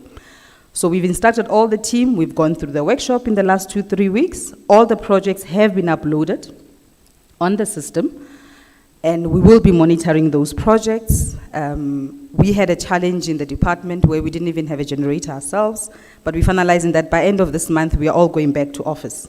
Because irrespective of what the problem is, we need to be in the office, we need to work and monitor some of these key projects. But the good thing is that the system is not only going to be accessible in DID at Corner House, but it's a system that is automated, that online, including us, yourselves, we intend to give you access as a portfolio committee because we want you to monitor us wherever you may be sitting. So we'll certainly be sharing this information with yourself.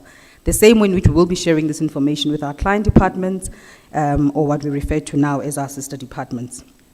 The fourth issue that we've done is that as part of aligning ourselves with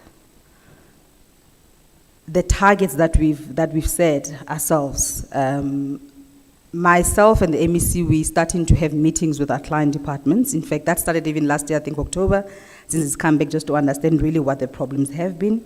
But added to that, it's where we want to give confidence to the clients, because if there's something that we do as DID in secret somewhere, it's like there's some secret thing that we're doing elsewhere. Whereas this is the public funds that we are utilizing. This is money that should be accounted for publicly by everybody else, and that's why we are happy to actually share the information with everybody else on where the projects are, what needs to happen, and when are these projects going to be implemented. I've started to go on projects myself, and unfortunately, and I've heard the comments around Bram Fisher,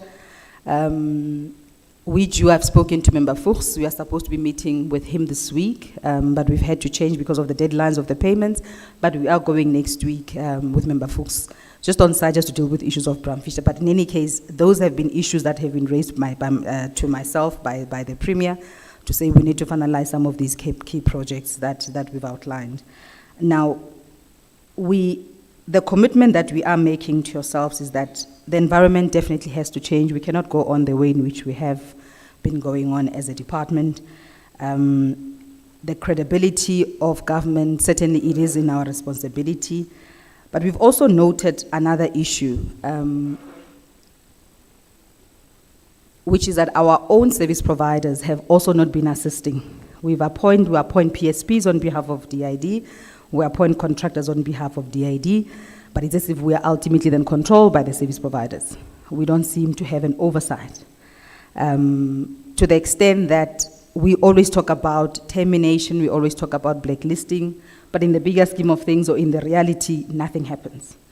So to the extent that we are clear, we have also instructed the team, including the BAC, to say we want to see a decision matrix that shows that if you appoint Masabat on this project, let's verify, was she never appointed in previous projects where she has failed? Because what happens is that we keep appointing the same people over and over again who have failed in numerous projects, but we keep appointing them. Either sometimes perhaps it's our friends or whatever the case may be, but we need to be able to be open and be clear that people who are not assisting delivery must just not be appointed. And then obviously the law will then take its course in terms of the requirements of how then do we deal with everyone else that needs to be, that should not be implementing our key projects. But the last issue, maybe just in the bigger scheme of things, in fact, two last issues, sorry. The one is that our responsibility is not to cut ribbons. Our responsibility is to hand over projects to our clients, and our clients must then go and cut ribbons. But we are the reason that makes our clients not to cut ribbons. So we are not, you will not see DID anyway cutting ribbons, but you will see us handing over projects. And that's what we are going to do. So for an example, Mandisa Sitrek, I know the project because I was at DID years ago. And it's one of those old projects, but when I was the city manager of Tshwane, it was also one of the problems that we were dealing with at Tshwane. But it was through my guidance that we've managed to get it to where we are. Tshwane has finally given us the completion certificate. There are issues on the traffic road signs, largely because of the new mall, the distance, but we are very clear. The institution, the clinic has to be opened. In fact, it's actually very embarrassing that we've gone through COVID. That institution was supposed to have helped the Hammanskraal community at that particular time, but we've gone on and on and on. So there are those specific clinics that we are opening, and I think commitment that we've made to the MEC for Health is that we will ensure that she opens all those clinics that are there, and those clinics will be finalized at the end of this month.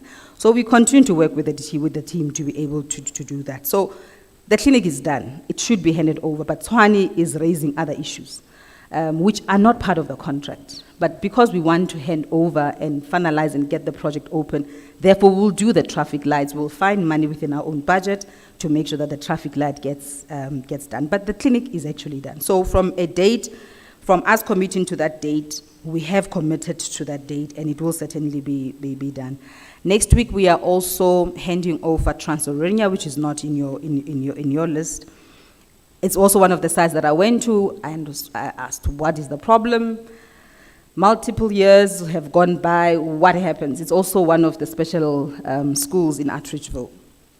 And we went on a Saturday afternoon, and actually the school is done. So the reason for why the school is not open, it was some issues of CE somewhere else, which we've been able to enable. Myself and the HOD, we've signed off, and we've tasked the team to make sure that next week, Thursday, Friday latest, we are handing it over. I'll be there with my team, SMT. I'm having my management meeting on Thursday on site. We want to go and see that school, and that's the type of leadership as we go forward. We are going to be dealing with these things more hands-on and more actively dealing and responding to the issues on site. The last issue that I wanted just to mention is that you are correct, members, where you say, and in particular, Honourable Member, to say that most of the projects, we find at every project there's always this 20% allowance of capital VO, variation order, or what we refer to as compensation event in terms of the construction management language.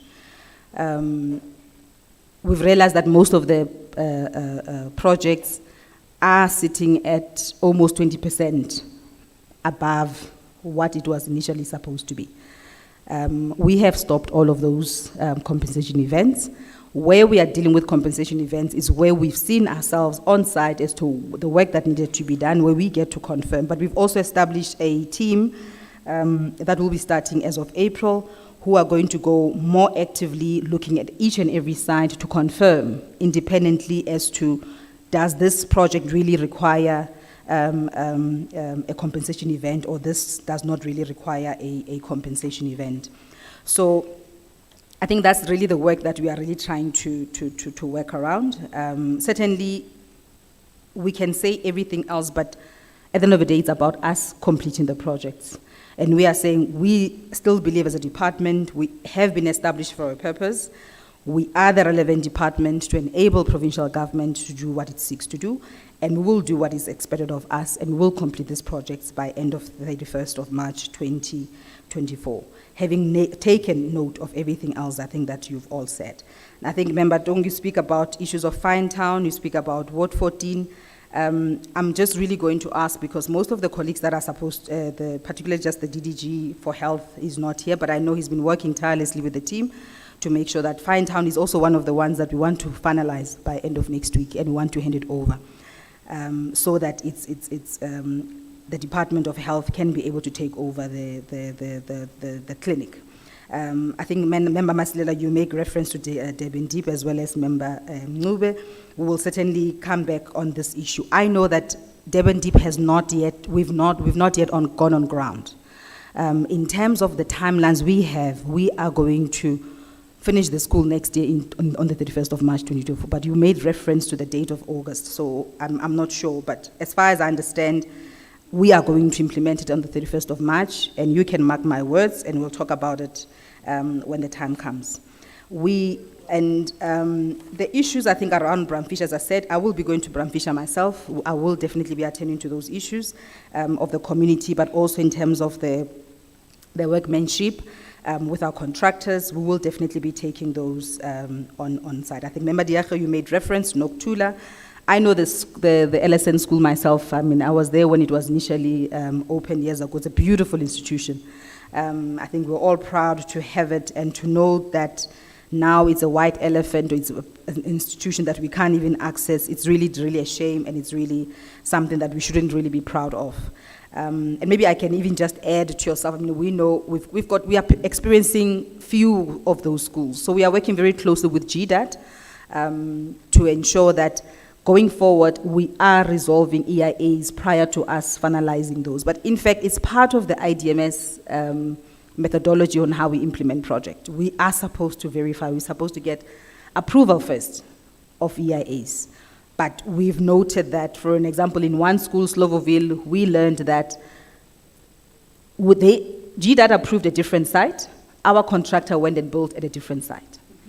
And how did we get to that? We do not know. But there are certain processes that we are undertaking together with the Department of Education and GDAT so that we can also hold those officials accountable on that type of decision making, but we are aware of those.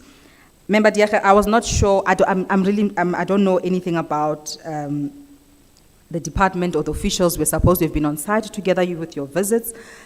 In my discussion with Member Fuchs, and maybe just for yourselves, acting chair and the members, I've requested that my office be the one that you communicate to if there are specific things that you require as a portfolio committee. I have assigned my director in the office who will be the person that will respond to issues specifically that you want us to attend to that may not necessarily be part of the portfolio committee as we come and take accountability. But the intention is for us to be able to be responsive. So let me apologize. I'm not sure who indeed it was who committed to attend to your meeting, but I will be taking accountability, and I think I apologize, like I said, but please do talk to me so that we can then deal with those matters that you made reference to.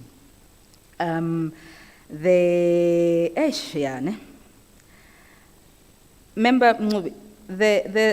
last week, I think it was last week Friday, I met with the contractor for, I struggle with his name. Please say it again. What is it? Yes, I always struggle. We met with the contractor, and I wanted to understand what was one of the reasons as to why we are having issues. We are terminating the contractor. There are issues on the structure that makes it difficult for the school to continue. But we will also be meeting with the Department of Education, because with the tests that they've been done, they've been taken to the lab. The school does not have the structural issues there will simply kill our children. That school is not supposed to be in existence. as things stands at the moment. And we are working with the team. As I've said, we have terminated, I've signed the termination letter. We are completing and we'll have to then go back to the drawing board on what the plan is on that specific school. However, yes, we were also informed by the team to say that there are issues in terms of the two lands and the work that we need to do. But in terms of the structure of the school itself, it is definitely not a school that can be habitable, and it cannot be habitable by our own children. And therefore, at the moment, we'll definitely come back to yourselves on some of those specific issues. As I said, we've spoken to Mandisa Streka. I think we are okay there. Kekana Start, I'm yet to deal with the issues on Kekana Start specifically, but I know that when I was in Tshwane, we do have a very humble tribal authority. And I think all that they've always requested has always been, please come and engage with us. I did say to the colleagues that we will have to go and meet with the tribal authority in Tshwane to resolve all the issues and the projects that are in Tshwane, because I do not think that they may be very difficult. I know that there are issues that also impact with national government, in particular with issues of land and finalization of some of the proclamations and so forth. But irrespective, we should be able to work very closely with them for them to be able to enable us to finalize some of these projects. So perhaps, yes, as you look overall in our projects, there was a time where we put together a readiness matrix, and project readiness matrix, when we had it, the idea was to say, for every project to be funded, let's ensure that it's funded because land has been confirmed, the budget is confirmed, there are no issues. But clearly with the projects that we've just shared with you here, it's a clear sign that that project readiness matrix had never really taken seriously for us to be able to, because we shouldn't be sitting with the problems that we are currently sitting with now. And that's why with the work that we are doing with all the client departments, we are getting into the details of why things are not happening, and where we need to clean up before we even take side or even start talking and communicating about some of these institutions or the schools. I think you made reference also earlier on, Member Mncube, about a school that it's not in our list. So I've asked the team, we'll come back to you on that as to why is it not really in our list. As I said, Member Makubela, we've taken note of your concerns and the issues that you've raised, and indeed we want to be known as a government that delivers. We want to be known as a department that delivers. We definitely have the capacity that most of the private companies or the big five do not have the same capacities in their own institution, and there's no reason why we are not, or that we shouldn't be performing the way in which we should be performing. And I think, as I said, we are taking consequence management issues. I mean, just now we just finalized a senior management performance assessment.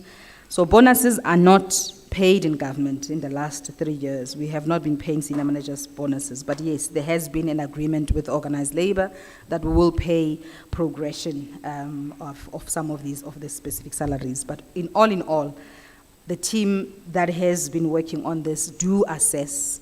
There were officials that you would find that initially they were sitting at 3 or 4s, but the assessment comes back and say, but you have actually not produced. And with those, we've requested the MEC to say, as we implement, as we downgrade their performance, we also need to make sure that we move them from some of the positions that they are in, because indeed they are not performing, and will then have to place other people. Reality is that not everybody else can be, or not all engineers, for a lack of a better word, or professionals, and that also maybe may include, Member Mkheti, even in health, I guess. Not all doctors can become heads of departments, or not all doctors can become CEOs. But what you need is to make sure that the administration part of what public service is expected to do, we indeed do that. Member Hoffman, I fully agree with you. In fact, we don't, as a discipline of project management, DID, we're not project managers. We are construction project managers. It's not just a normal project management. How we deal with construction is different than how you deal with project management. But irrespective, there are those specific principles that must be met. And I agree with you that it cannot be that you get into a project, it's like there's an afterthought.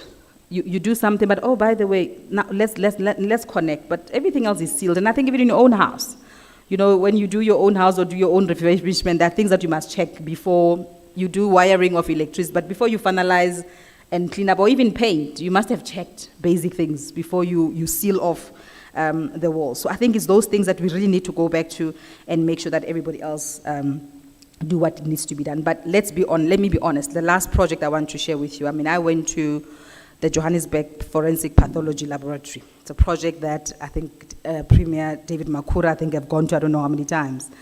I was shocked to go there 3 weeks ago and to realize that the project is still not being completed because it was a project that was handed over in 2016. Beautiful state-of-the-art facility that should be. But when you find out, okay, what is the reason why this project has not been completed, colleagues? We then appointed bad service providers. For years, this person has not been coming to the party. I think the issue that Member Makubela is referring to, where you've appointed someone who missed on the most important things. You can't put that door without a frame. The BOQ of the contractor does not have the door frame, but there's a door. So how are you going to put the door there when there's no door frame? So, but that's now our own professional service providers. So the contractor says, but here are the designs, here are the plans, what do you expect me to do? So it's important for the department to ensure that it thoroughly verifies and checks capacity of each and every one of its service providers. And because when they're out there, they are not their own companies. They are there on behalf of DID, they are there on behalf of government. And it's certainly something that we are going to be working on and certainly fixing as we move along. But thank you for all the questions. We did request, if you recall, Chair, Deputy Chair, when we met with yourselves with the MEC the last time, that we still wish to have an engagement with yourselves where we can share, and I think MEC has requested to say, let's share. You've been in the portfolio committee longer. There are issues that you are dealing with now, for an example, that are not even in the presentation. The projects that you've gone to on site that we've not seen, some of us, let's engage and let's sit. And I'm still going to plead that perhaps in the early April, just before the portfolio committee program starts being too hectic, for us to meet and to engage on those various aspects. Thank you very much. Thank you, H.O.D. Members, do you have any follow-ups? Member Masilena, Member Mube, Member Mkiti, Member Dong, in that order. Member Masilena. Lastly, Member Makubela. Chairperson, to be honest with you, if I was in your position, I was actually going to ask this department not to respond until they go to the ground and stop misleading the people of Gauteng. And again is that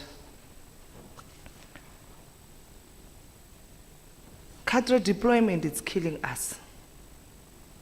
It's killing the people of Gauteng.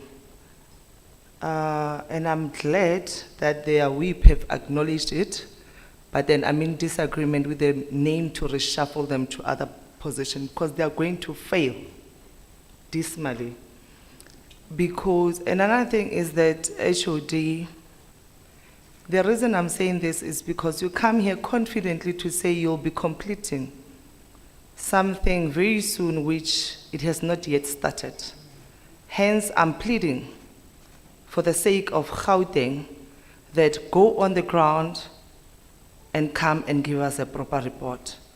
Because of what you are saying there, you are actually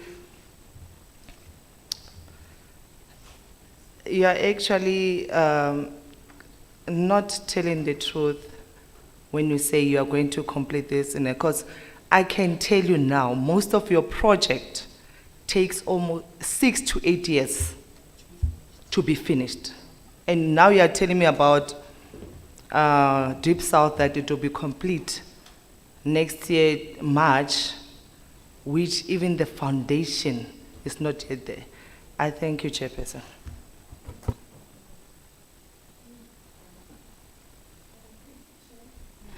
I'm glad to hear that HOD is telling us that by the 31st, most of the things will be finished. Because of most of project at Orange Farm, there's a water project that is happening there at Ward 4 and 3. So it's worrying because people are going to be injured there if they don't fast track that project. And another thing, there's a library that has been finished at Drizik. So I want to know then when is going to be open that library. Thank you, Chair.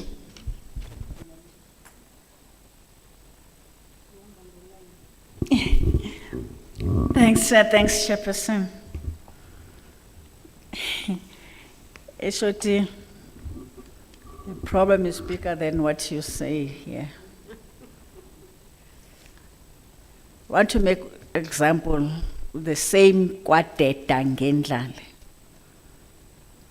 that we even took pictures. I ended up posting everything to Facebook, because if it happened that those walls fell on top of those learners, the first people to be called in a commission of inquiry was going to be portfolio members. Then they told us, they lied to the MEC, the premier now. No, the school is being rebuilt. We waited for 6 months, we went there. We didn't get anything. And then namhlanje, no, the school must not exist. But you have been also, if they did tell you, it was different information than what you are having now. And the issue is, if you are saying that it should not be there, where is it going to be? Because the access, the redress part of it, to say learners used to walk long distances before that school was there. We have next door school, which is Aurora, it's girls only. Let me also go back to the Tolumfundo. In 2022, the problem of that school was 21 years. And what I found in the budget book this year is cosmetic issues that is being budgeted for. Last year, it was said, no, come next year, January. In January, I went back. In December, I went to the premier, and in January, I went to the MEC on January 8. He said, yeah, the premier has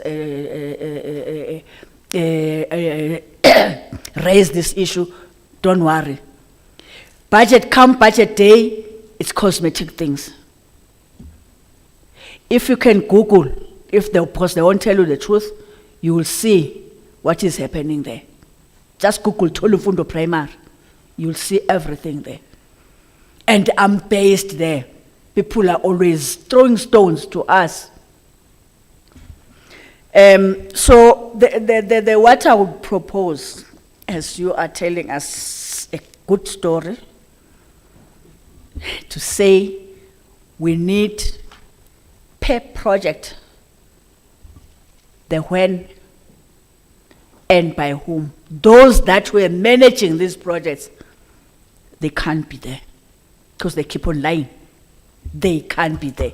If what you are saying are this today, next year, some of us won't be here.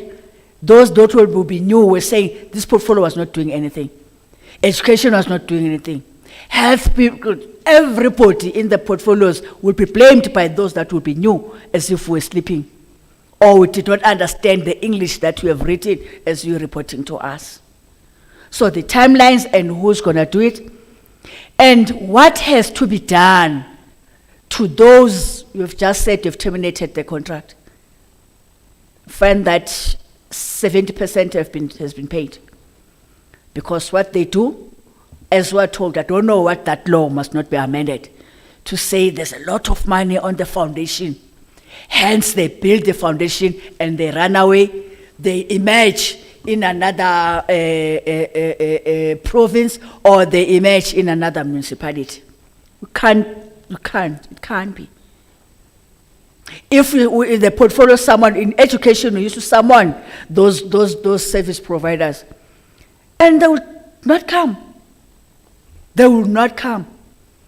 We don't know whether we were supposed to be sending the SIU or the NPA or whoever. But the question of blackmailing, it has never been done. The question of holding those service providers accountable, opening up cases and see those cases going through up to the end, it has never happened. Thank you.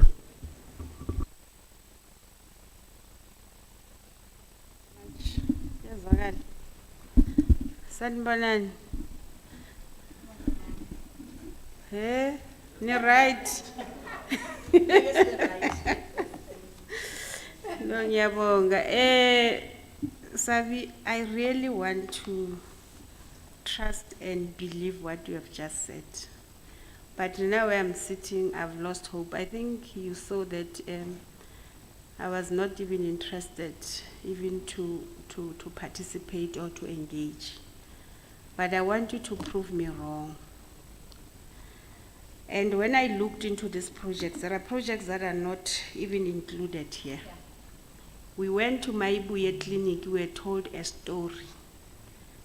That clinic since 2015, it's about, 8-9 years now.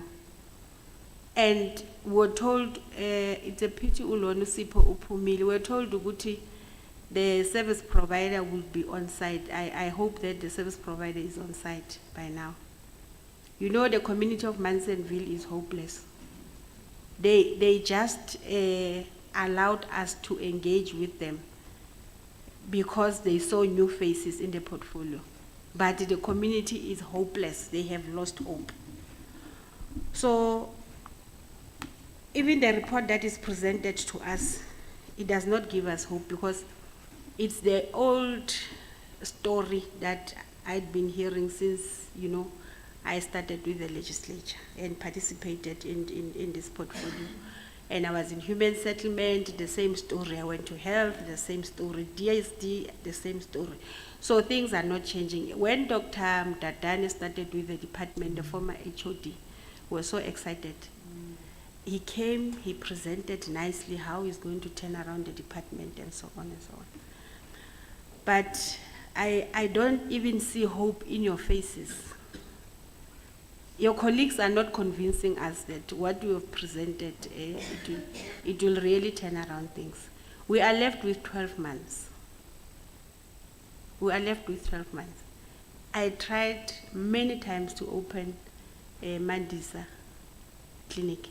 Zone 17, we had to go there with the minister when the president was coming to launch MDS Kosidibe. Zone 17 is on its own. The clinic is complete, but you can't, the furniture is there, everything, medical equipment, everything is there. But just to connect electricity from the pole to ESCOM to the clinic, it took I don't know how many months. But I'm glad that finally that clinic is open. Kutsong Clinic, since 2015, when I started with the department, I was told it's 85%. And when I checked here, it is not even in amongst the clinics that are and projects that are highlighted here. So I'm going to request that, as Member Ncube has said, next time when you bring the report, you must be able to tell us per project. Even if you indicate the mitigation, must give us the dates so that we can be able to hold the department accountable.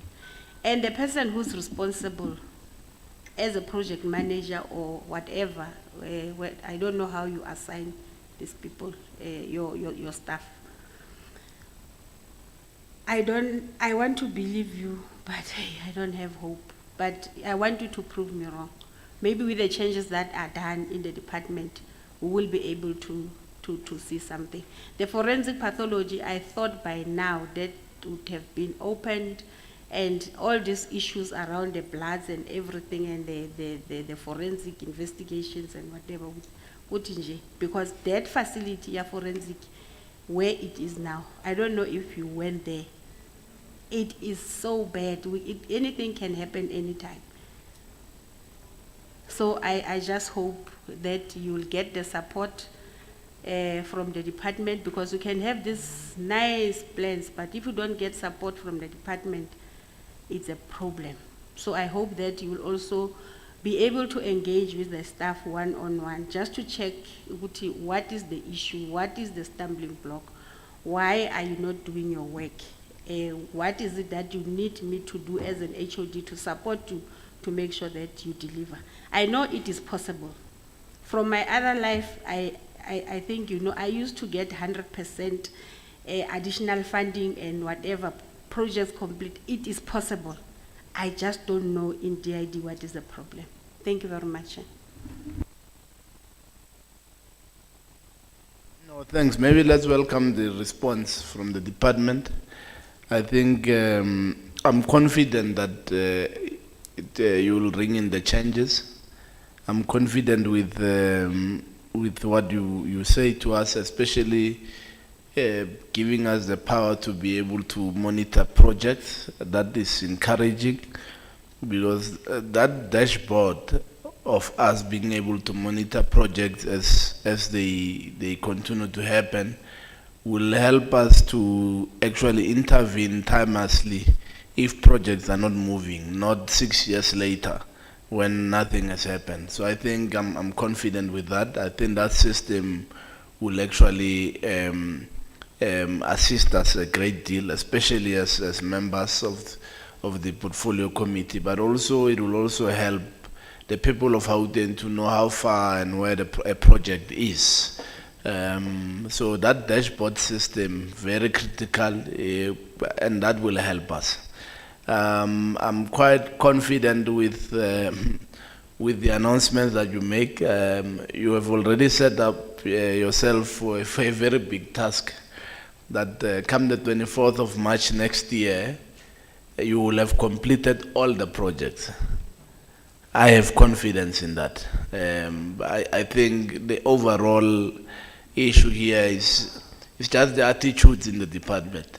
If we can be able to resolve the challenge of how people approach work, how people take their work seriously, and the service to the public, if we can be able to resolve that, I think we're halfway there. I think that will assist us a great deal. Once we can change that, I think that will help us. I'm quite confident of that. And we are waiting for us to be connected to the monitoring of these projects. And I think we share the same sentiments as honorable members, that what has been given or presented to us is not all the projects. It might have been a mistake here and there to say this project was omitted for this or that reason. Perhaps nothing sinister was intended. But we hope to be making it difficult for us to get it done. And I think, as you say, at the end of the day, it's going to be us delivering and showing you that it can be done. And we've said it. I've met with the team. I've met one-on-one with all my staff, particularly at the senior management level, at different levels. And I've said to them, if you want to be part of the DID that going forward, please indicate, but we'll see with your commitment. But if also you don't want and you want to retire, we are happy to give you retirement and go and take over the cost of you retiring early if you don't want to work. Because then if that's not the case, if you don't come voluntarily, we are going to fire you. And if we fire you, then it's unfortunate. We'll meet in court, we won't even follow any process, we'll see what happens. You will come back later on after we have met the targets that we want to meet. So we are serious about some of these targets, and I know that it's possible. And at the end of the day, we need to bring confidence back. I understand where all members are coming from, Member Mkheti. It's because you've been there, you've seen us not doing it. So it's about us making sure that we can prove that it can be done. And I'm saying we will give you access to the system as of April, and we'll be able to work together with yourselves to show progress and to the people of Gauteng. Thank you. Thank you, HOD. I think as all has been said, we are looking forward in terms of seeing progress and also especially meeting your target HOD of 24th, 2024. As we're going forward, I'll request the municipality to, those who are ready to give us their presentation. If any, I'll start with the City of Ekurhuleni. If they are ready, please come forward.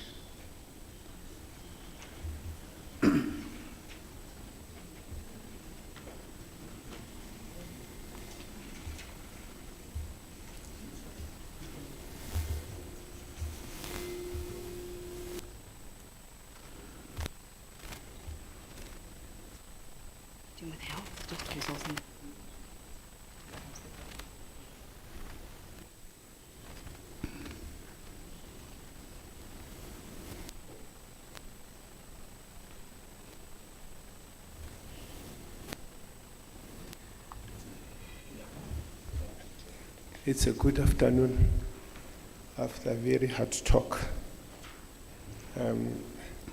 Thank you, Chairperson and the Portfolio Committee.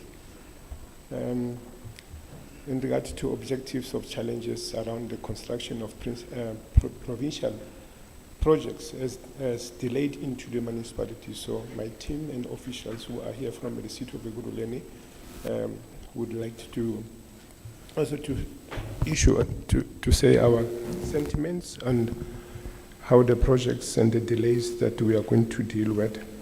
I believe that we have a dynamite young woman that is with us, who's capable, in the name of HOD Palesa Tsita.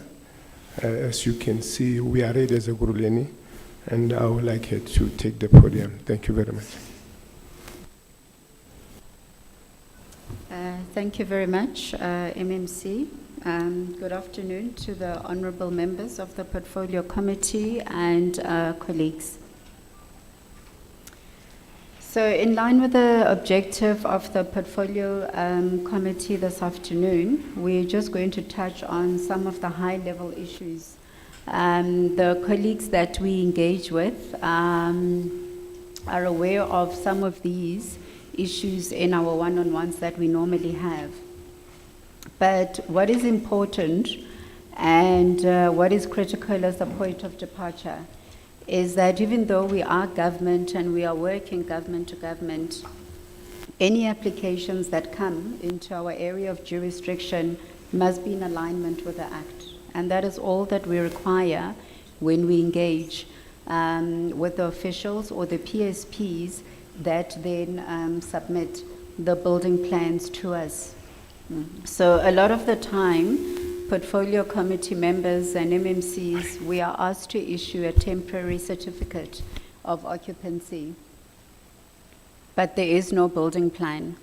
And we cannot take the risk of providing a temporary occupancy certificate if we've not seen the building plan, because the temporary certificate must have conditions.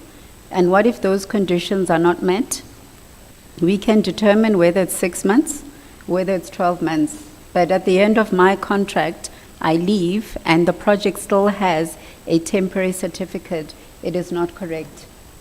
So we've got to follow the procedure in line with the Act. So if there's complaints about Ekurhuleni, it's because I'm firm on the approach and the sequencing. So we have a responsibility of government to adhere to what it is that we tell the private sector. What is even worse at government, and I say to my team when they say, HOD, I've got an urgent item for you to sign off from province, is that you dare do that. You must leave me, or you must leave the principals, MMC, which would be the executive mayor, with a written media statement.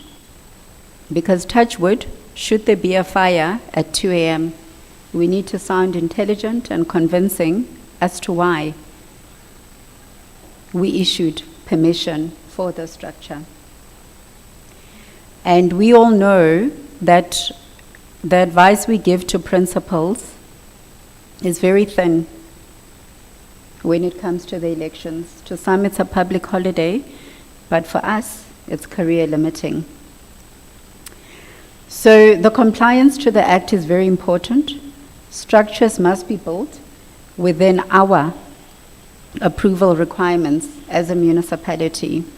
And we've come to a point where it's an all or nothing, honorable members. Buildings must have approved building plans, and there should have been an inspection by our inspectors and the occupancy certificate before the pronouncement of the red ribbon or gold ribbon cutting. So these need to be cleared with us so that we can align and say, yes, we will make it. But it cannot be, as I've seen, receiving an email to say, dear HOD, kindly provide the occupancy certificate for this event tomorrow in Tembisa, in Springs, in Davidton. I can't do that. Then what is important is that if there's no occupancy certificate, it's an offense. And so I'm not having that for my political principals or my accounting officer. And so also we feel the same way to our provincial principals as well. And the occupancy certificate comes at the end. So I don't know if you know, but in our service delivery budget and implementation plan and my performance agreement, I don't know where the HOD is, I have a KPI together with my divisional head, DH Nkulumenu, who's here with me, that building plans that are less than 500 meters squared, we've got to finalize in 30 days. Those that are larger, we've got to finalize in 60 days. And with the efforts we've put in place, with our manager who's here with us, we're able to do this in half the time. But that is dependent on the applicant ensuring that all the annexures, the forms, and the payment, we still want you to pay, has been made. And so that's why even the Act assists us, the Council of the Built Environment, to say the application must be by an architect. Because they are professionals, they know the procedure, they know what is entailed. So we don't do it because it's government to government. We do it to ease business, and we ease business for the private sector and the public sector. And it's also a competition that come to Ekurhuleni, not Joburg, not Tshwane, or any other municipality, because we finalize building plans faster. And we also endeavor to move from the manual system to an electronic system as well, so that you can also apply online. We've learned during the COVID pandemic that you need to make money in construction, so we can't wait for any relaxations to happen, but we could work online so that when the country opened, contractors were ready to hit the ground. So also working online is better. When you ask me on progress, I don't have to email the team. I can just log into the system and we can see where it is 24/7, because our MMCs don't allow us to sleep. So there's also a standard operating procedure that we adhere to within the municipality, and municipalities must guide clients in that regard, whether it's the private or the public sector. So we do know what we're doing. We are transparent about that process. It's not only us as officials who know it, and we share this information in all meetings, but also your architects would know this better, because this is all that they need to do to be in compliance for their registration. So even your PSPs, we are transparent on this, and we don't believe it's complex. So there are various projects that are within the municipality, that's correct, at different stages. And what puts a lump in our throats is that these are all social facilities. So it's not about us, but it's about the people on the ground. Whether it's a school, whether it's a center, old age home, whatever it may be. But it is important, and when you're somebody in the built environment, you look at what is proposed, you know. We were taught this as well. You know that this is important for communities, for the disadvantaged, the poorest of the poor, whichever way you need to coin it. And this is why we want to be results driven. And we remain committed to supporting our colleagues at province. So it is quite heartbreaking when I read some of the emails, or I get a WhatsApp and that says, hey, they're saying very negative things about the city, you're not cooperating. But I know on file that we don't have records of building plans that are said to have been submitted. And the structures are existing. Town planning procedures haven't been adhered to. So somebody, and the HOD mentioned, sees a vacant piece of land and they build. That's a park. It's a public park. You can't just build. A park closure application needed to be done. So if it wasn't done, we need to work backwards and adhere to all of these. And then if the province did submit building plans, where are your copies? Because this is not in the system. It's not true that we lose everything as municipalities. I think we need to be given credit that sometimes our record keeping is very good. So none of these applications, these stories can be traced in black and white, and to put it in the system, we then need to work backwards. And some of the things that we do find is that there are outstanding issues. So in the instance, the example that was given, that first it was a father who was a contractor, then it is the son. So issues of handover, and where province is with regards to the procurement. Did that tender end? Did that panel expire? These things do happen. But we are not about being ashamed, at least I'm not. Because as I said, in the eventuality of a disaster, what is that written statement? We need to give our principles in the media. Sometimes the file is taken out because we do give comments on the building plan, but we find that maybe the PSP is not happy because they've not been paid. So what do?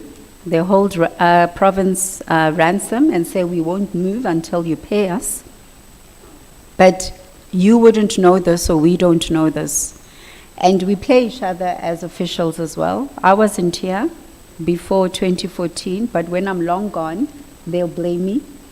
And it is not correct, because these are the issues that are there, and it doesn't matter whether the official is still there or not there, but there has to be a file that has a record on all of this. So just to give you an example of what I'm talking about, the rehab center in Tembisa, where are the building plans?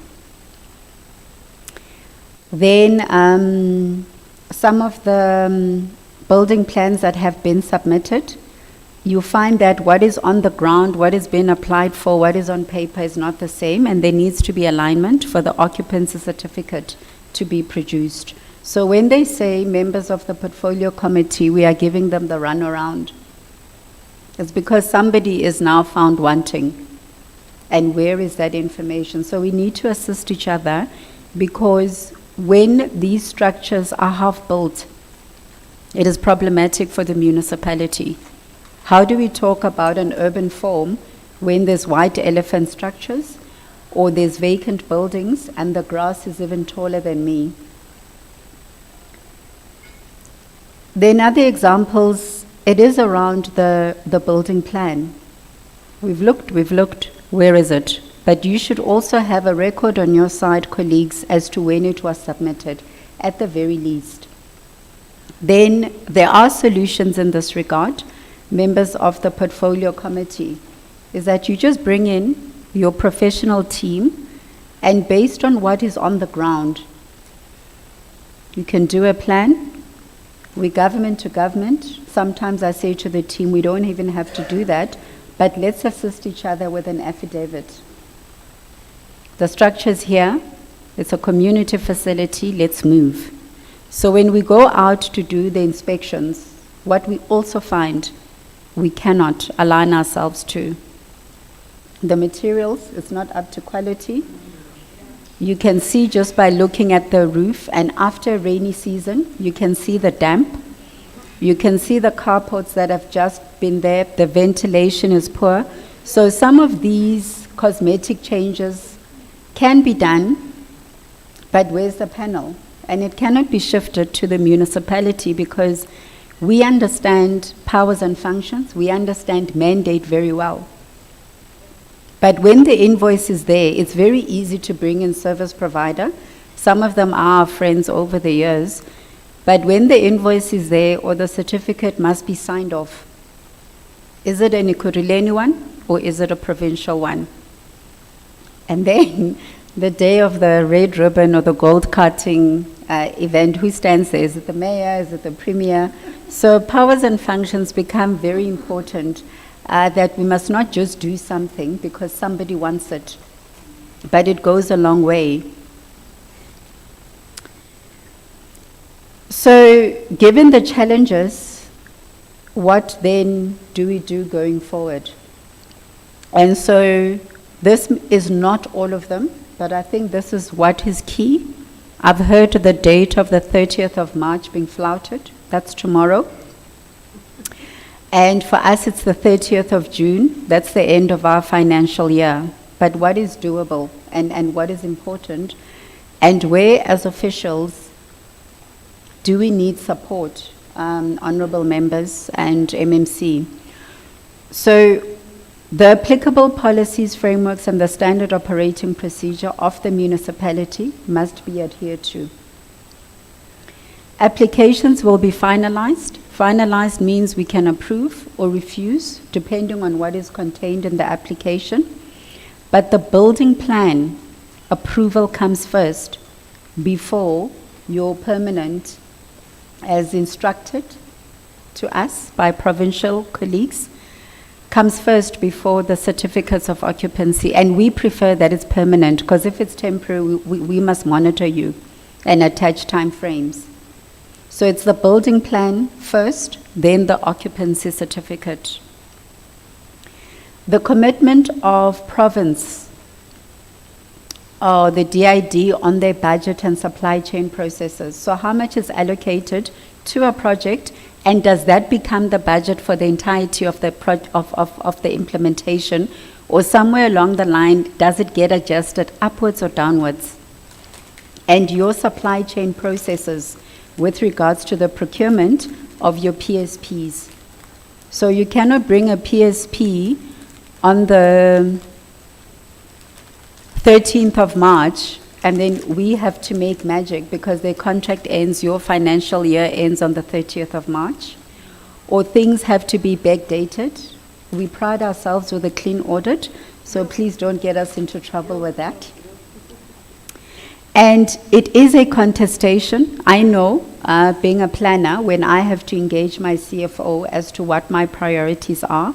So the contestation between yourselves in the built environment and finance to keep your monies there, to keep your panels there, or whatever the case may be. Your engagement with the group CFO is important, as is ours. So now, post-COVID, our budgets are reduced and we get asked, just do the application. How do we do it? Engage your finance in as much as we engage our finance to assist each other, and let's deviate where we can, government to government. Then the PSP must be monitored, because half the time, sometimes in some projects, you are surprised at what we tell you based on site inspections. But you appoint the professionals and you must crack the whip. You can crack the whip. So that's important, so that you check, do the comments go to you or do they go to the architect? And very often we find that on the building plan application, it's your PSP's details that are there, and that is what my team shares with your PSPs, and you are not aware as to why the file has not come back, who took it out, what the comments are, why have we not issued the occupancy certificate. Then perhaps as well is that we've got to sit and do a pre-screening, because we assume that your PSPs know what must be contained in the application. So the list of projects that are key by the 30th of March, or at the end of every quarter, for that political term, for that committee, that we do the pre-screening. It's going to take us time now, because we are all professionals, we've appointed professionals, but we must check what the professionals are submitting. But if that is what it comes to, for us to convince the communities out there we know what we're doing, then we need to sit and do a checklist and ensure that your applications before they come to the city are in full compliance. And any gaps, we try and sort them out before we put the application in the system. So maybe that could then also assist. Then the IGR communication, sometimes I find it too rigid. It's too formal. I can't just engage with the HOD. I have to wait for the AGR technical forum. That's how often? And the letter must come via the executive mayor to the accounting officer, to the MMC, and then to myself. And then I get this the night before. So we just need to be allowed to open up and just check on each other. And I think this is why we get thrown under the train, not under the bus. It's city planning, it's that HOD, it's Ekurhuleni. It is because we are all rushing to meet the standards of IGR, and province, you are afraid of your portfolio committee. I'm just as afraid of my oversight and also my mayoral committee. So this throwing of each other under the bus, that brings us to a meeting of today with a tone that's been given also breaks my heart. Some of these issues can be resolved and will be resolved without the principals having to be involved. So just based on the objective, honorable members, these are the 6 areas that we are then requesting support on from the city of Ekurhuleni. Thanks. Back to you, MMC.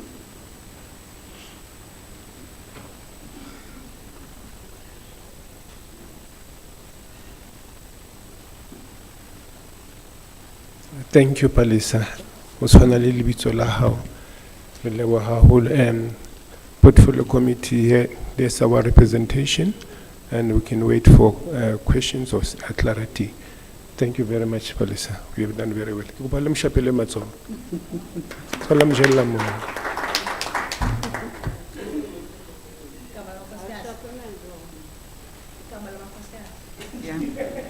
Thank you.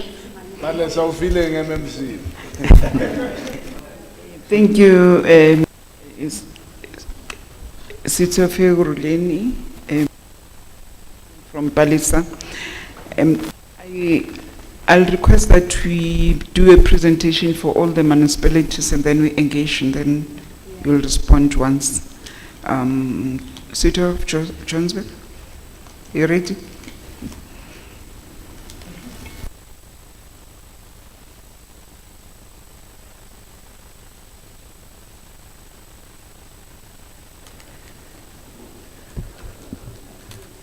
Chairperson and committee members, firstly, let me send an apology on behalf of my principals who couldn't make it today. Even my HOD couldn't make it, and they asked that I step in last minute. But we'll try as painlessly as possible to get through the issues that we've been asked to deal with. Just to give a perspective, members, the first thing I must say is that Municipalities has covered most of the issues that we'll talk to. There are similarities in the problems that we're experiencing. But just to put it in a perspective, we are, as building development unit, building development management unit, are responsible for the approvals and the OCs that are being referred to. Ours is just to process building plans through our plans examiners, and we will also deal with processing of and issuance of OCs, including building inspections. I thought maybe just so that you understand where we come from, we have different role players that play in the approval process up until we give what we call it is an OC. We have emergency management services, Joburg Water, land use development management. We have roads agency, we have what we call EISD, which is our Environment and Infrastructure Services Department. And then we have role players, which is DID in this particular instance. It could be a private developer. And then there is us as a unit. I want to emphasize that something that Ospalisa touched on was the fact that OCs, building inspections, OCs, building planner, we come at the end. You need approvals from these guys first for us to be able to issue. Should something be missing here, you make it very difficult for us to give you an OC. You make it very difficult for us to approve building plans. So it helps if these are dealt with upfront and by the time you get to us. But we have measures to accommodate prior processes running. Our process normally as building development manager within the broader Johannesburg is what we prefer is we have a situation where you discuss your projects with us so that we advise on how best you can take the project through, who you need to talk to, where you need to get approvals, what is required. You submit the building plans, we will tell you what is required, and then if approvals are granted, you can begin the construction. We will do our initial inspections, our final requirements.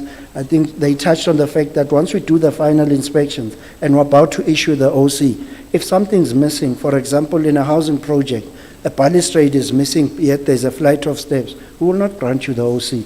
We'll say, no, go and fix A, B, C, and D. And we have run into a problem of then being accused of delaying projects, but we have a duty to ensure that you do the right thing as quoted, because if we don't, we could be taken on legally.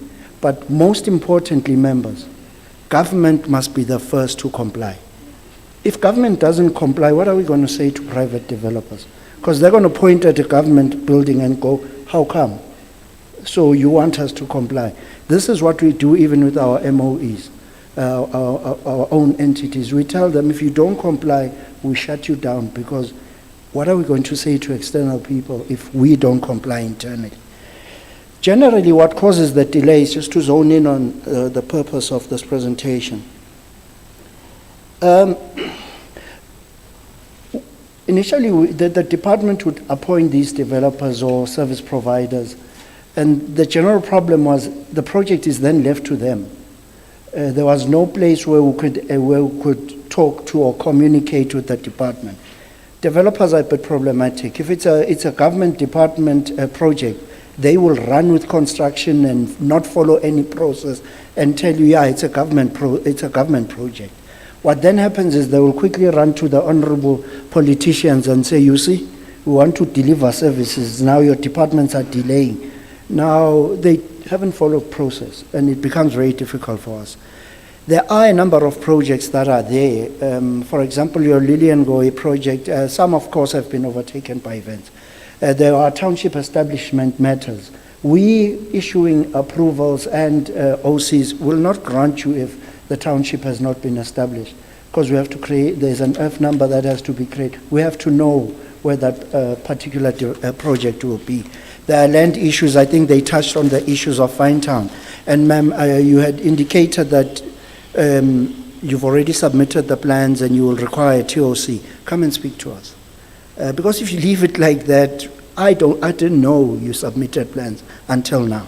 So we need to have that communication. So once you submit the plans, we have a system, Chair, of prioritizing provincial projects, government projects, and all those projects that contribute to the ease of doing business. We prioritize them and want to make sure that we deal with them as quickly as possible. So let us please come in and we'll see how we can assist you. With the encroachments in Brandfisherville, for example, that is I'm advised that 2 of those issues have been resolved in court. Chair, through you, have been resolved in court, but there is one outstanding matter. One of the persons is still taking us to court. So there will be those delays from such land issues.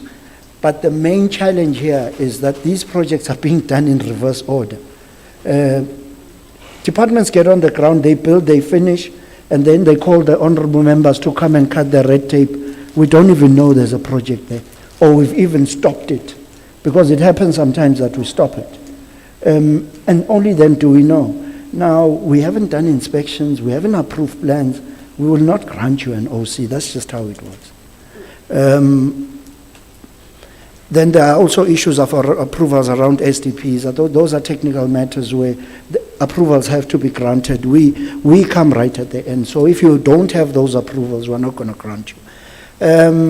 Failure to submit plans. One of the problems also that give us, we can't, what approval are we going to give you if there are no plans? I don't want to talk more to it. I think Palisa covered it well. Where there is also no approvals from other role players like our town planning department, who deal with township establishment issues, who deal with land use rights issues, you've got to sort those issues out before you come to us and ask us to approve your plans. Because if you don't have the rights to build a school on the land, what am I approving? Then it becomes a problem. So it's those small issues which can be resolved, really. It's not a big thing. Okay. What normally also happens at the end is that your service providers or the developers, there are certain certificates that they have to produce or submit prior to us granting them what we call your OCs. They have to submit COCs, which is your completion certificates, to illustrate that electrical requirements have been met, your plumbing requirements. If they don't submit that, we will not grant you the COC. We need that to be done. So there are all those small matters, committee members that are there.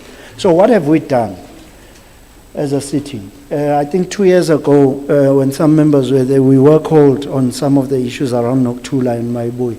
And then we started developing a relationship with Ndate Slepe and his team, where we have some kind of IGR forum, and I think they do go to around the municipalities, where we said, give us your projects, give us those in the pipeline, and let's talk where we have delays.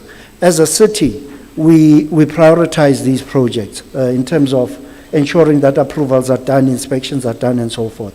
We also have what we call an investment prioritization tracking committee. They can go to that committee and say, these guys are delaying, what's happening? And they will then contact my office, and we're able to assist the best way we can. There is an option of a 7-6, which is what you refer to as a temporal occupation. It's there, it's an option. We don't like it.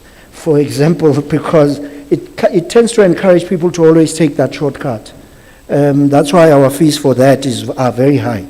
But nevertheless, that temporal permission basically says, I've submitted my plans. I am now waiting for town planning approvals. Can you please grant me permission either to start building or to occupy? But we can't grant you that if you haven't submitted building plans, because we're granting you for what? So that's where we then have fights, and then maybe we're accused of not being cooperative. It's not about that.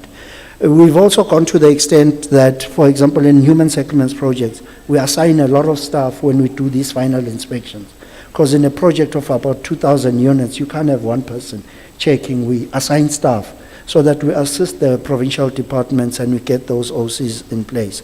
We are also having a developers forum where we talk to the service providers to say, these are the problems we are experiencing with you, please sort it out. We have stakeholder engagements, architects, we talk to them quarterly to talk to them about the problems that we experience with their submissions, so that we kind of cut the processes and we don't have all these problems. And lastly, we also have turnaround times for approvals and inspections. So it cannot be that we have delayed. We have turnaround times, our staff know. Submission of plans, we deal with them 5 to 10 days is a standard. The law says 30 and 60 days. We say 5 to 10 days standard. 4 days you must have gone to inspect. 4 days you must have granted the OC. But everything must be in order. We're not going to do it if it's not in order. I have tried to avoid certain things that have been mentioned before. There are similarities in the problems that we had. Thank you very much. Thank you, Mr. Makobo. I think both presentations, we don't have them. May you please send them to us? Thank you. Okay. The next municipality is West Rand District. West Rand District Municipality. Not here. Okay. Rand West. Not here. No. Oh, you're doing it for, okay. Executive Mayor, I thought you are the one who's going to do presentation.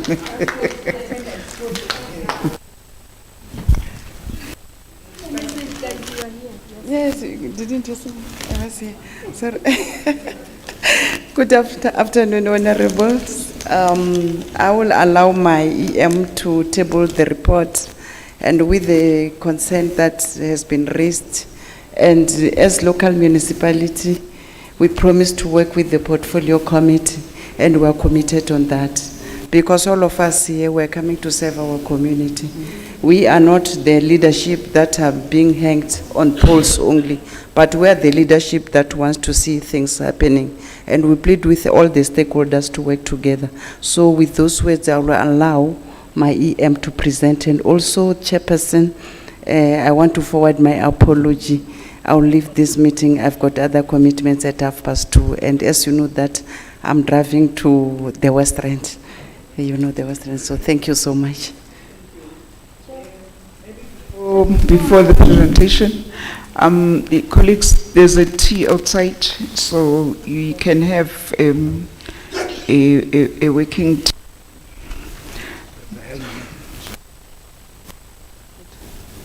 I wanted to say something to the mayor. Thank you very much. I thought the executive mayor was going to sit here until the meeting finishes, because yesterday we had a stakeholder engagement, executive mayor, with the NPOs in the entire province. So there were serious issues that were raised around the same issues that Palisa was presenting here about the building plans and what, and I know that there was one of the officials from the district, and the official could not resolve our problem. So we took a decision as a portfolio committee that we are going to engage directly with the municipalities, because when you write letters, they are not responding. So I just wanted to alert you that we will be visiting your municipality, because there are many issues, and with that, they could not access their funding. The department could not fund them. So I just wanted to raise the chair. I just wanted to take this opportunity because the mayor is going to leave. Thank you very much, Chair.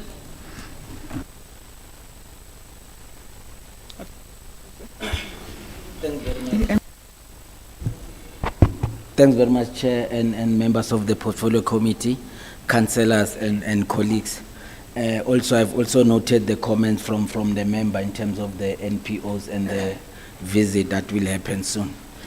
I'm not sure in terms of the people who drafted the program, if there's a hidden reason why Rand West just fall immediately after the metros. Maybe there's a message there. Yes. We receive.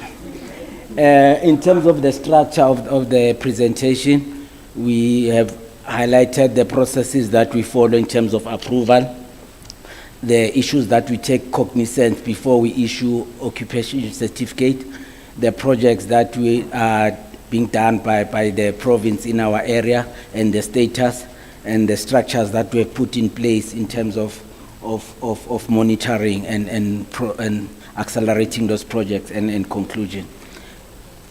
In terms of the process of approval, in most cases, some of the projects that are being developed in our area are done maybe on the land that is owned by the city, and we receive requests from DID or any sector departments for us to avail land.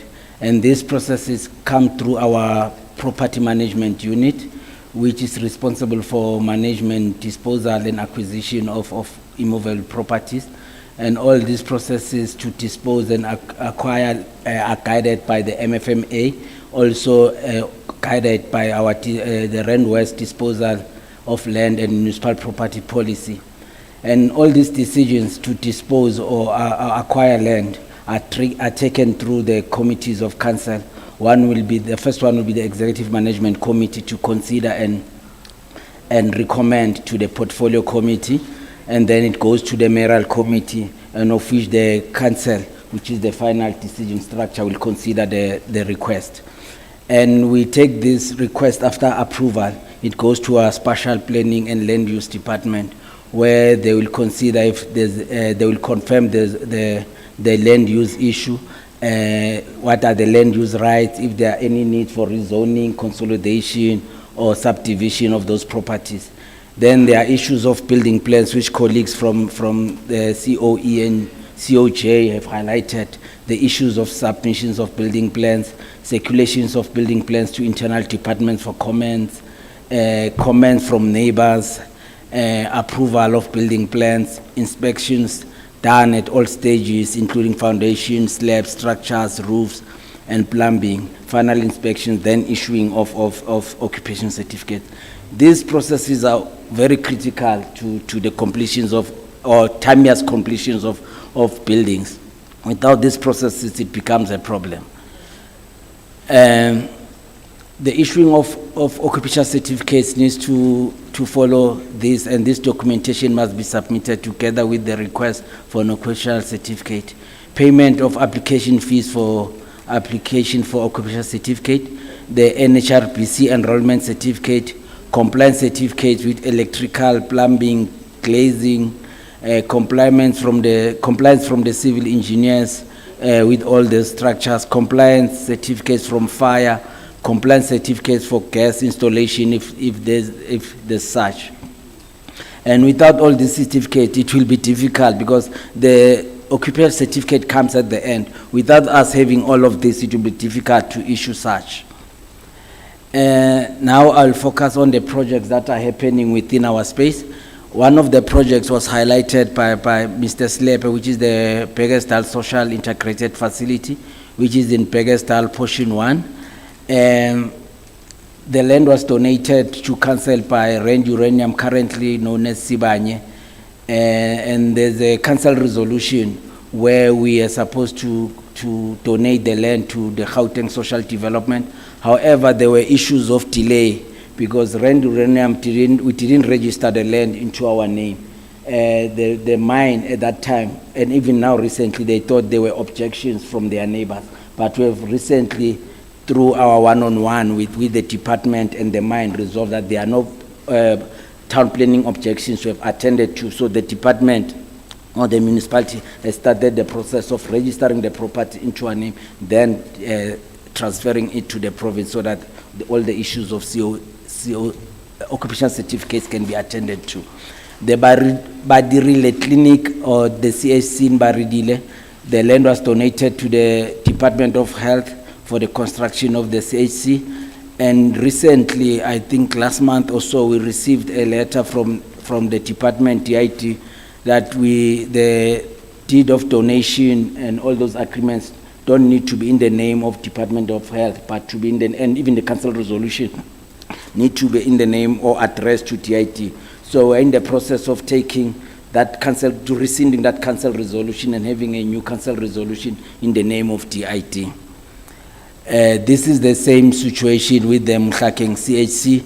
The council resolution was in the name of Department of Health. We are in the process of changing that to be addressed to DIT as the custodians of all the properties and movable properties in the province. The Gauteng ECD, which is in RFC 67 Gauteng, there's an existing ECDC on 2.7 hectares. Initially, the request was that we need to subdivide the land because it's too big for the ECTC. But recently in our discussion with the department is that there are other facilities or amenities that they can build on that particular land. So we need to avail the whole piece of land to the province. So we are in the process of taking a report to council for that resolution. And the Gauteng Old Age or Elderly Center in Extension 7, this is one of the hot potatoes, but we are in the process of addressing this. The construction was completed some years ago. When I joined the department early this year, I was informed that the outstanding issues were around the fire compliance.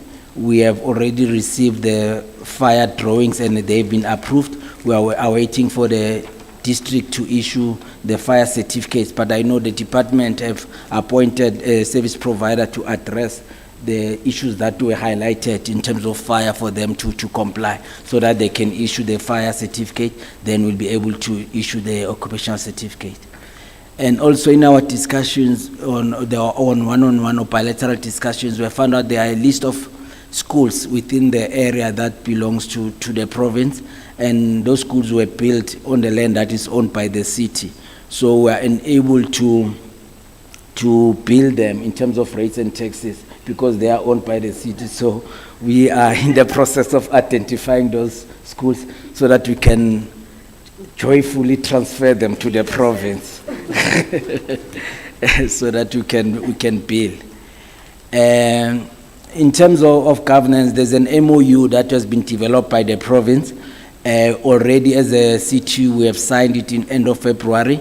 It has been forwarded to the department for the signature of the HOT. It's that which is outstanding so that we can govern the issue of transferring properties between the two spheres of government. Also, we have monthly bilateral meetings to avoid this issue of waiting for IGR to deal with issues, but the bilateral meetings are mostly at operational level to deal with issues which are problematic. Hence, we are able to address few of the certain issues that we have been long outstanding to try and fast track those issues. So the bilateral meetings feed to the technical IGR and then feed to the political IGR where the mostly strategic and oversight. In conclusion, as a city, we do appreciate the public sector investment that is made in our city, but we request that while this is happening, let's also comply with all the legislative requirements that are required. One of the key hindering factors to attract investment, especially in the Western, most specifically in Randwick City, is the issue of bulk, the availability of bulk, and the aging infrastructure. We endeavor to shorten all our approval processes.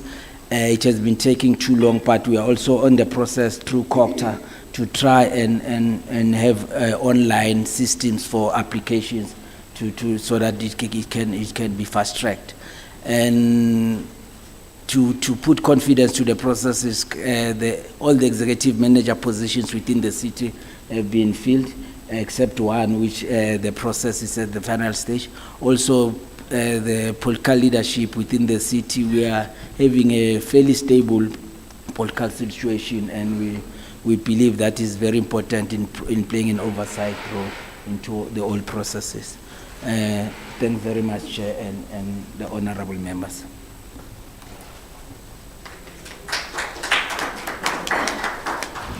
Thank you. Can we have Imogale City? Not yet. Mirafong? Ayiko? Midval? Ayiko? Sidibeng District? Ayiko? Lisedi? Yeah.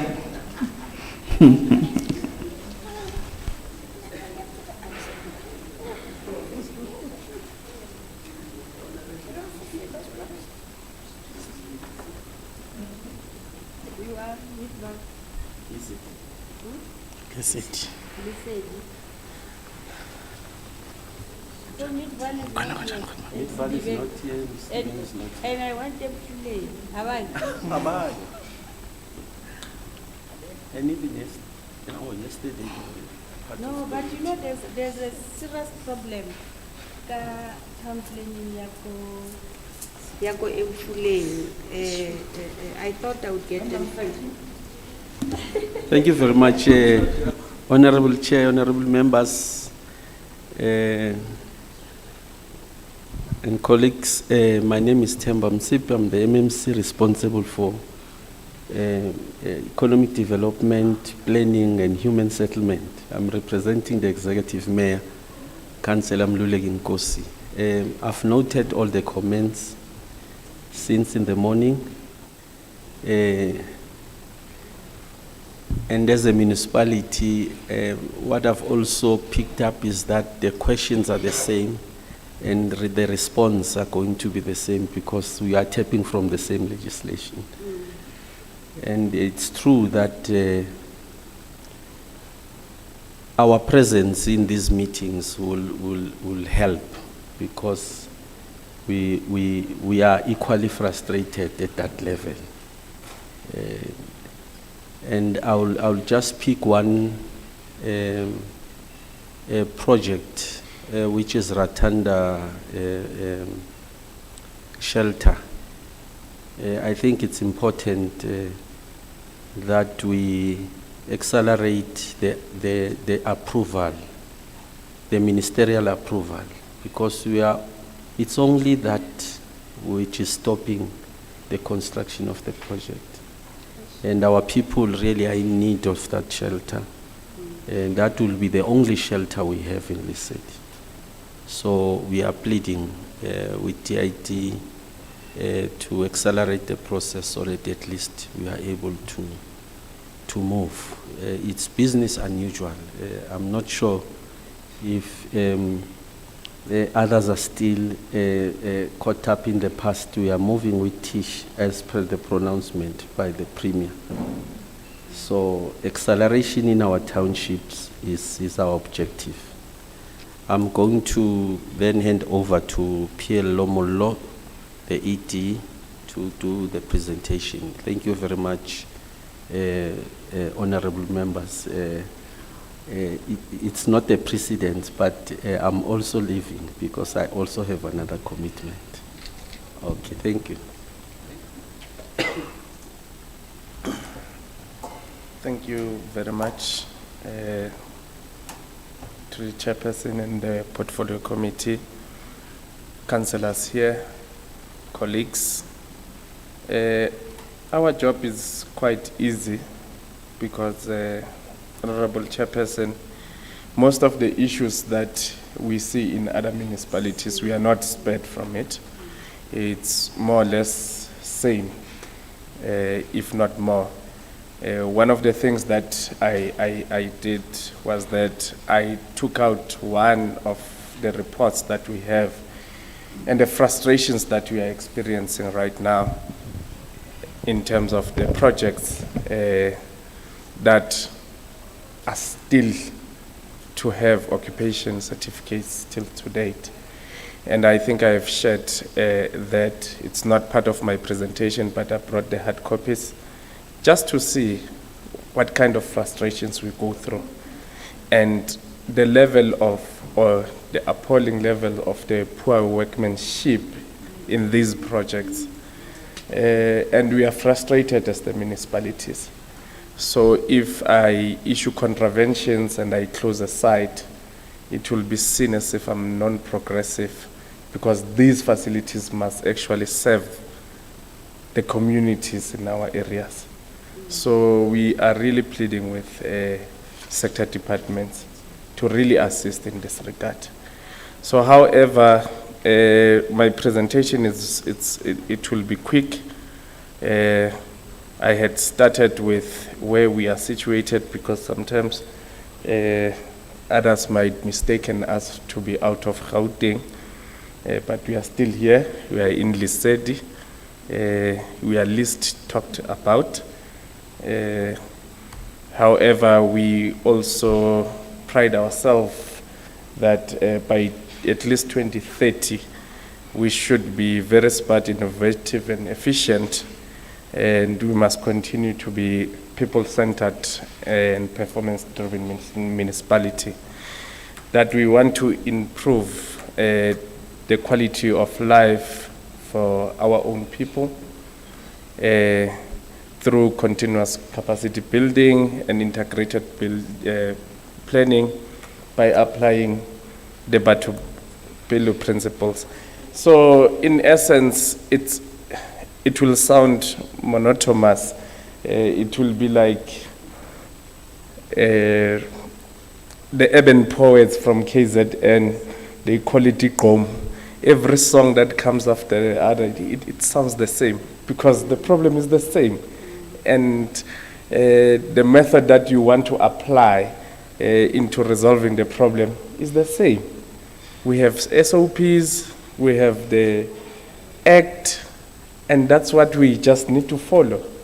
It's not that difficult. So in our case, we have SOPs, we have procedures that we abstracted from National Building Regulations Act, and it is straight and simple that a developer or an applicant, in this case, even a contractor that has been appointed by the department, they need to make submissions through our own applications forms, which are there, and we then calculate the fees. But because these projects come from our sector departments, we do not make them to pay, but standard procedures will then calculate the floor space and will give out how much that will be costing, and we do our inspections, we do the checklist to ensure that the plan complies with everything, including what maybe not only built environment, but town planning will be needed. Because the plan goes for circulation, there would be various departments that are involved in that, health in some cases, engineering services, all those departments. Honorable Chair, all of those things that my colleagues from the municipalities that have quoted in terms of the timelines and everything, it applies throughout. So there are various things that we need when the inspection is done. The developer must produce at least an engineering completion certificate for the glazing, the roof, certificate of completion, all those things.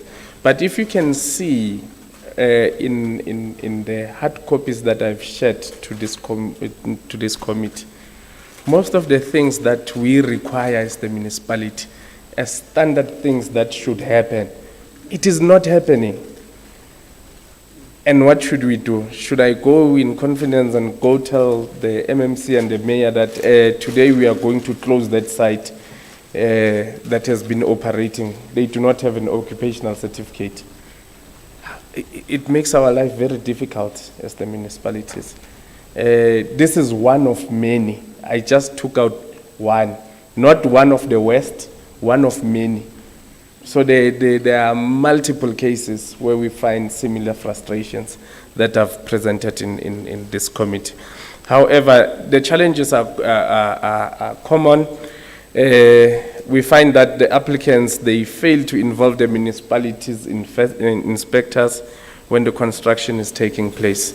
I think my colleague from Ekurhuleni, I think because Lesedi and Ekurhuleni, we are more or less on the same band. We have similar problems where construction takes place and you do not even know as the municipality. You know, they just fail a simple thing just to involve us because there are quite a number of things that we should do. We should inspect, we should give approvals, but there are pre-consultation in terms of the work that town planning needs, and that doesn't take place. The poor workmanship with minimum building standards, they're just not met. Deviation from approved plans. One moment, the plan that was approved was in this way, and then you find that now the building is facing north. It's common. We get it. If the compliance certificates are outstanding from relevant competent persons, such as engineer certificates or structural systems and electrical certificates, we will not, unfortunately, we will not. It's career limiting to us. I'm still very young. I still have a 5-year-old. So I cannot be out of work. So in all the recommendations that our colleagues have presented, we are also saying we must also streamline the activities through pre-consultations with regards to planning, building plan submission, inspection, and even technical meetings. We are doing this such because we are a local municipality, and remember, when it comes to issues of human settlement, where they are building houses, RDP houses, the so-called RDP houses, we have technical meetings. They do come every month, so this can be done. It's just that there should be a will from our sister department or the sector department from DIT. Now, the other thing that we are recommending is that our sector departments must avail all information as such as construction programs. You know, there was a good presentation. I know they said it's not a full one. It's the one that the committee had asked for. But if you can get such a comprehensive construction program, we would be able to plan on our side and be able to follow up as to what are the challenges, where can we assist. I think my MMC was here. He also spoke about the issue of the shelter for vulnerable women and children. That issue, when I started in the municipality about 9 years ago, it was already on our IDPs. 3 years later, we were told, after inquiring, that no, the site that we had identified is not conducive. So they will, DIT will source a site that is conducive for such an activity. Years later, we were told that no, there is a site. That site belongs to National Department of Public Works. So they are finishing up with that. Today, reported, they're still signing an MOU for a site, government to government. Yeah. Okay. Thank you very much, Chairperson and community members. That will be our submission. Thank you.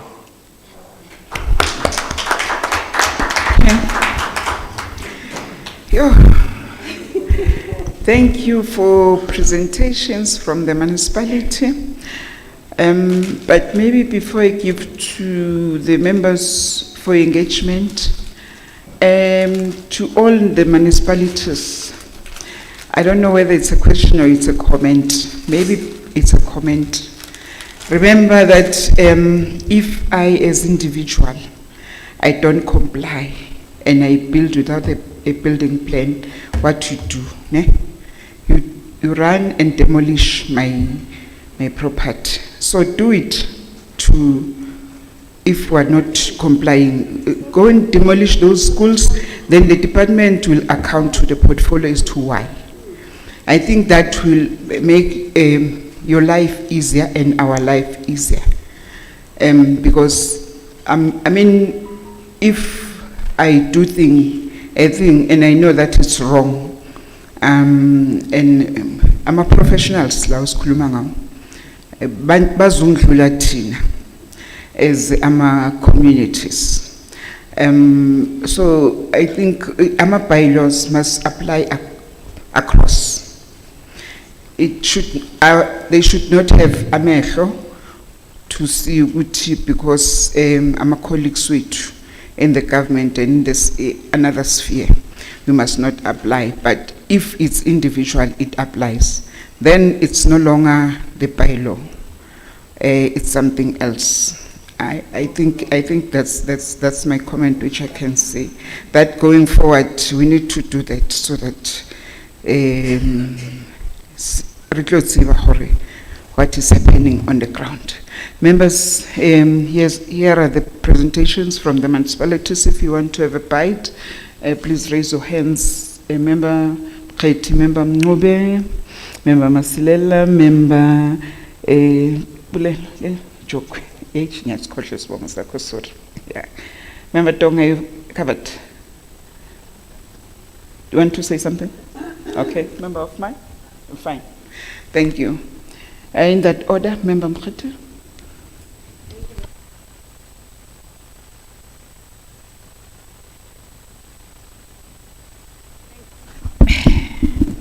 Thank you very much, Chairperson, and thank you to the municipalities for those presentations. And I think Palisa, when she was presenting, because she was the first one to present, mentioned quite a number of challenges that when the department was presenting, like Palisa was saying, there's been body end of March being flooded, and so the hope that we had now for me is diminishing. I don't know, honorable members, if are we still elated from this morning's presentation.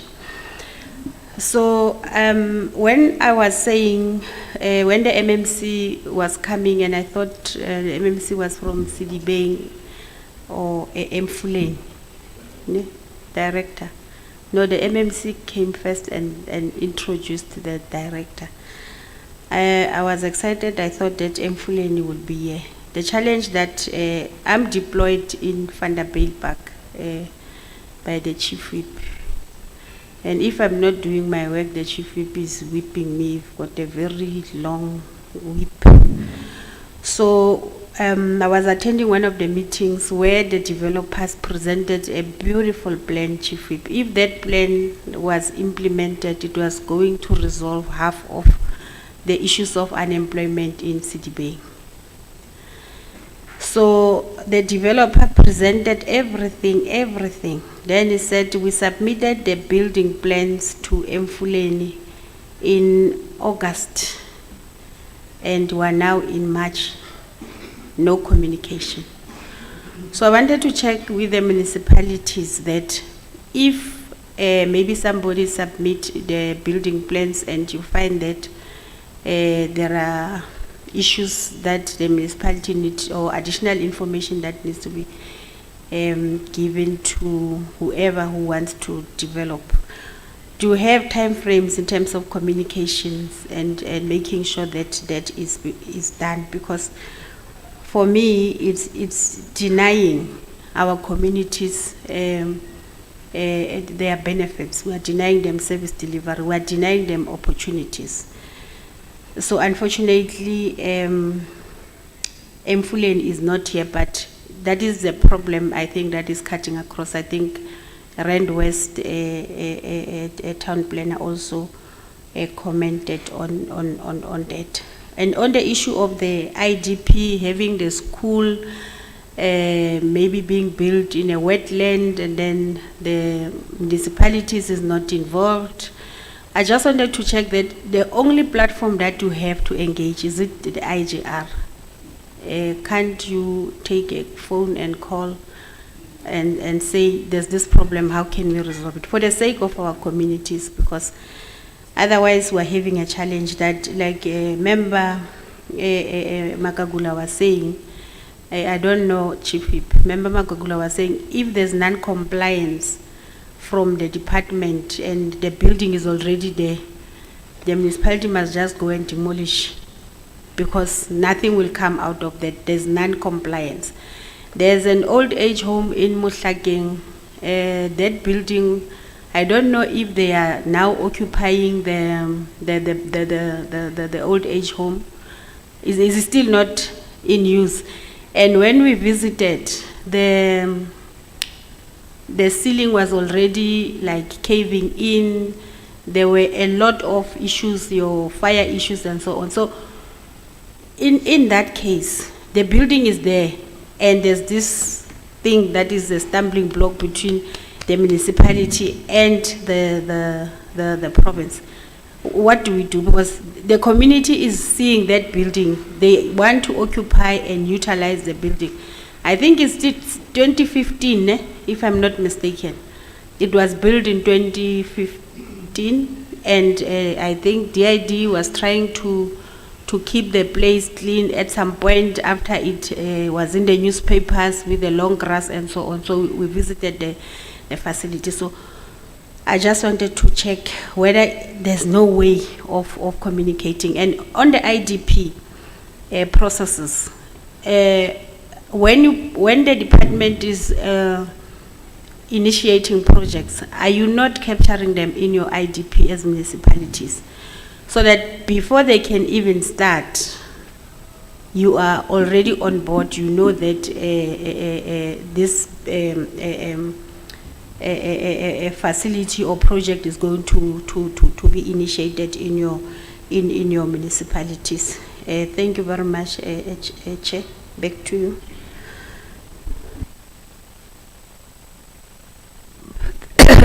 Thank you, Honorable Chairperson. Let me also thank all the presenters from the municipalities.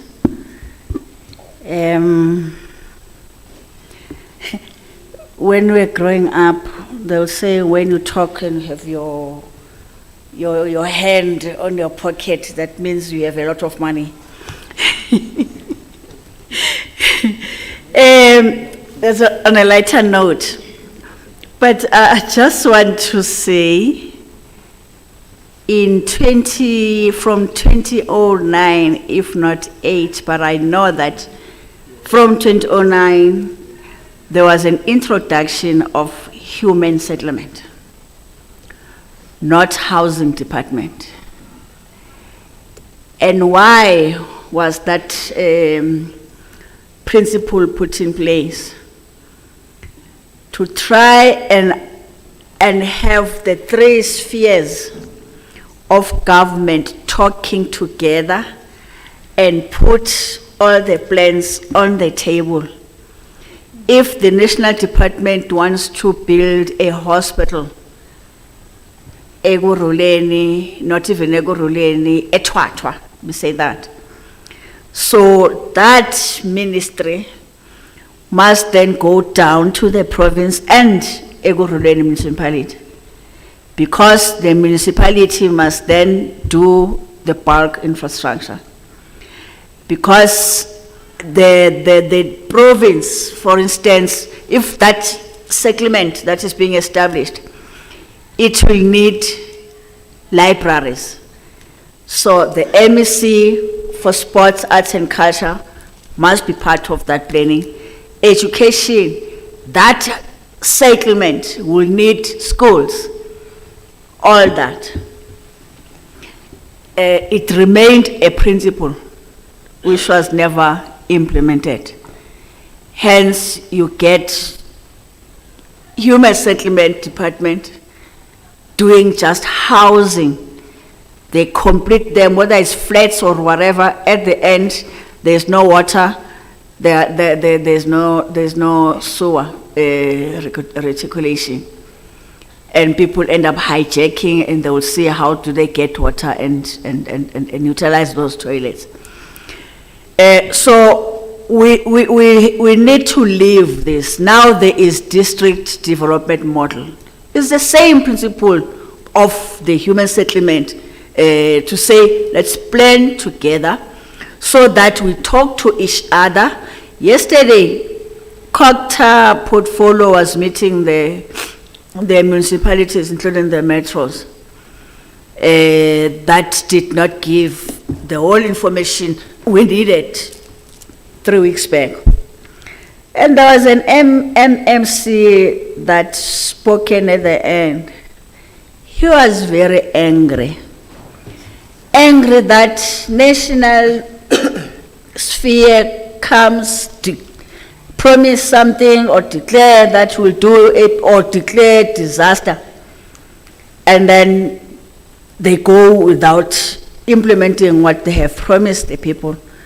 And the people that are bearing the brunt of the anger of the people are the municipality, are the councillors and or mayor, whatever it is.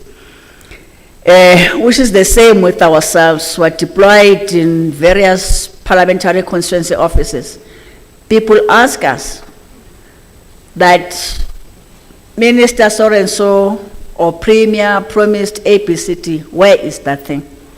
He was so angry. If he had power to beat us up, he would have done it. And not knowing that you are in the same boat of saying we also don't have answers because we're not implementers, we're not owning any department, but we do oversight. So there's a question of inspection that you did raise as and when development is happening.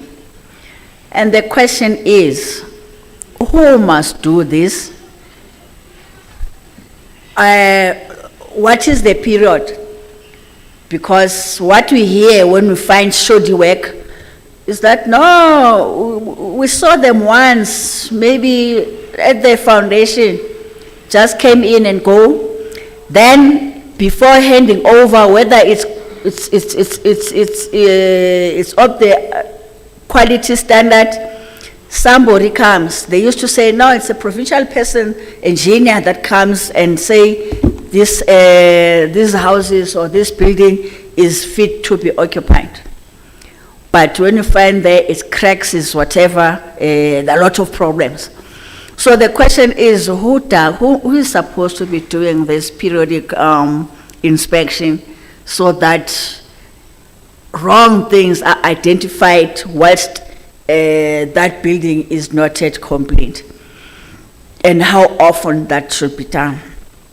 And what stops it to happen if there is that a principle in what you know those stages of yours.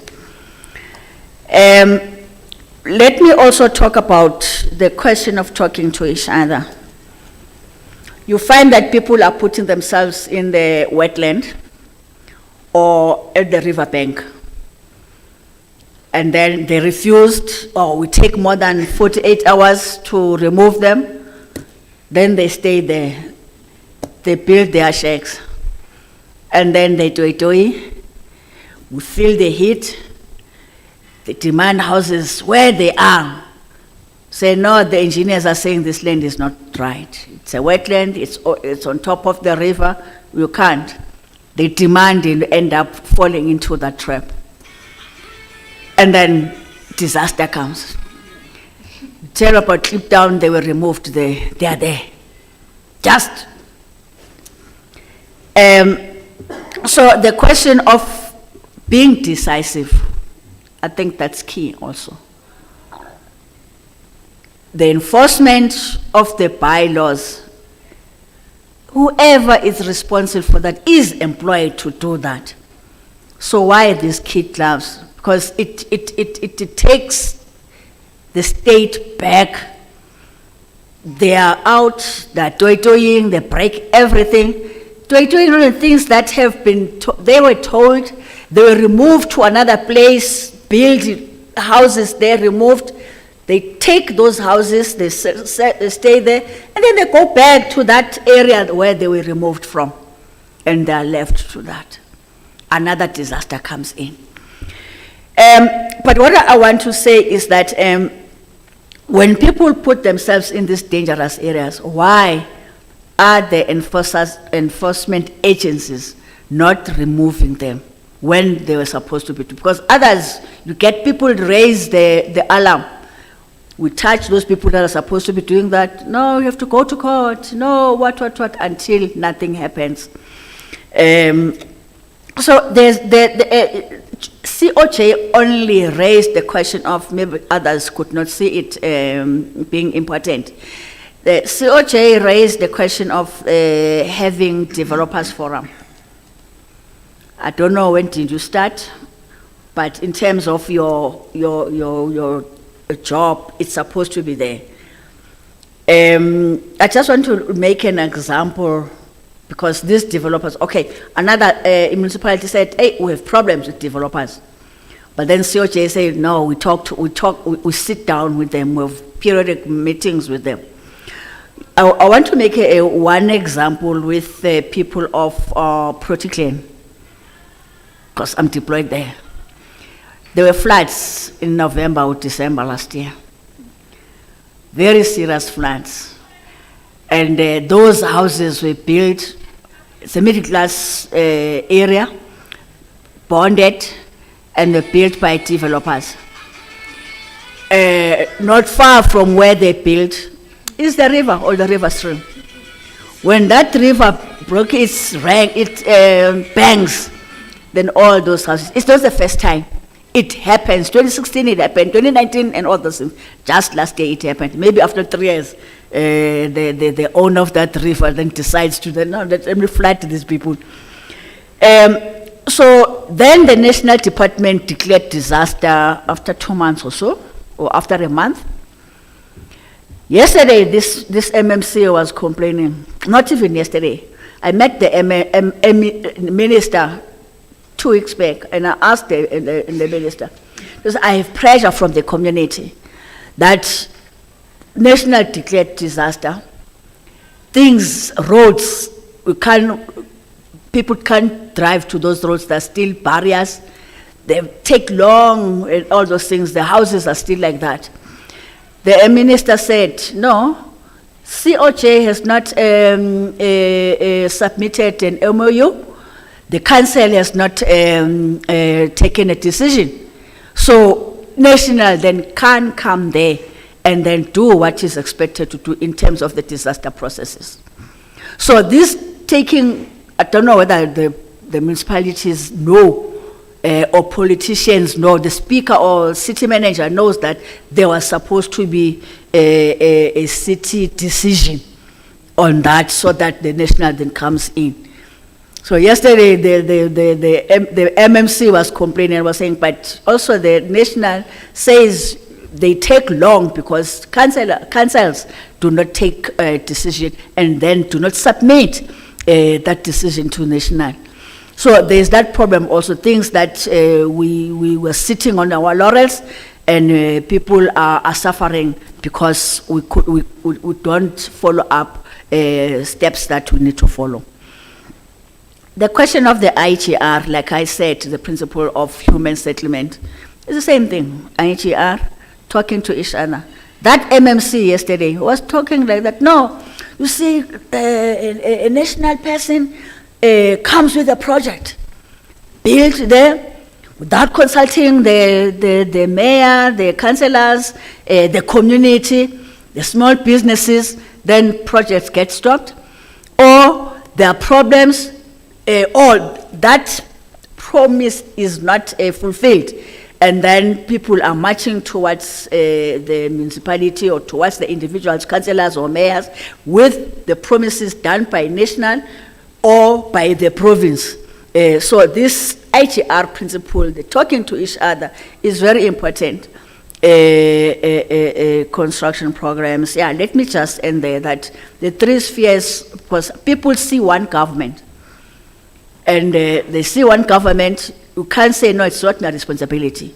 It's one government, worse with the councillors, people see you every day. So the anger that belongs to be subjected to the province or national, it comes back to the municipality. Thank you very much.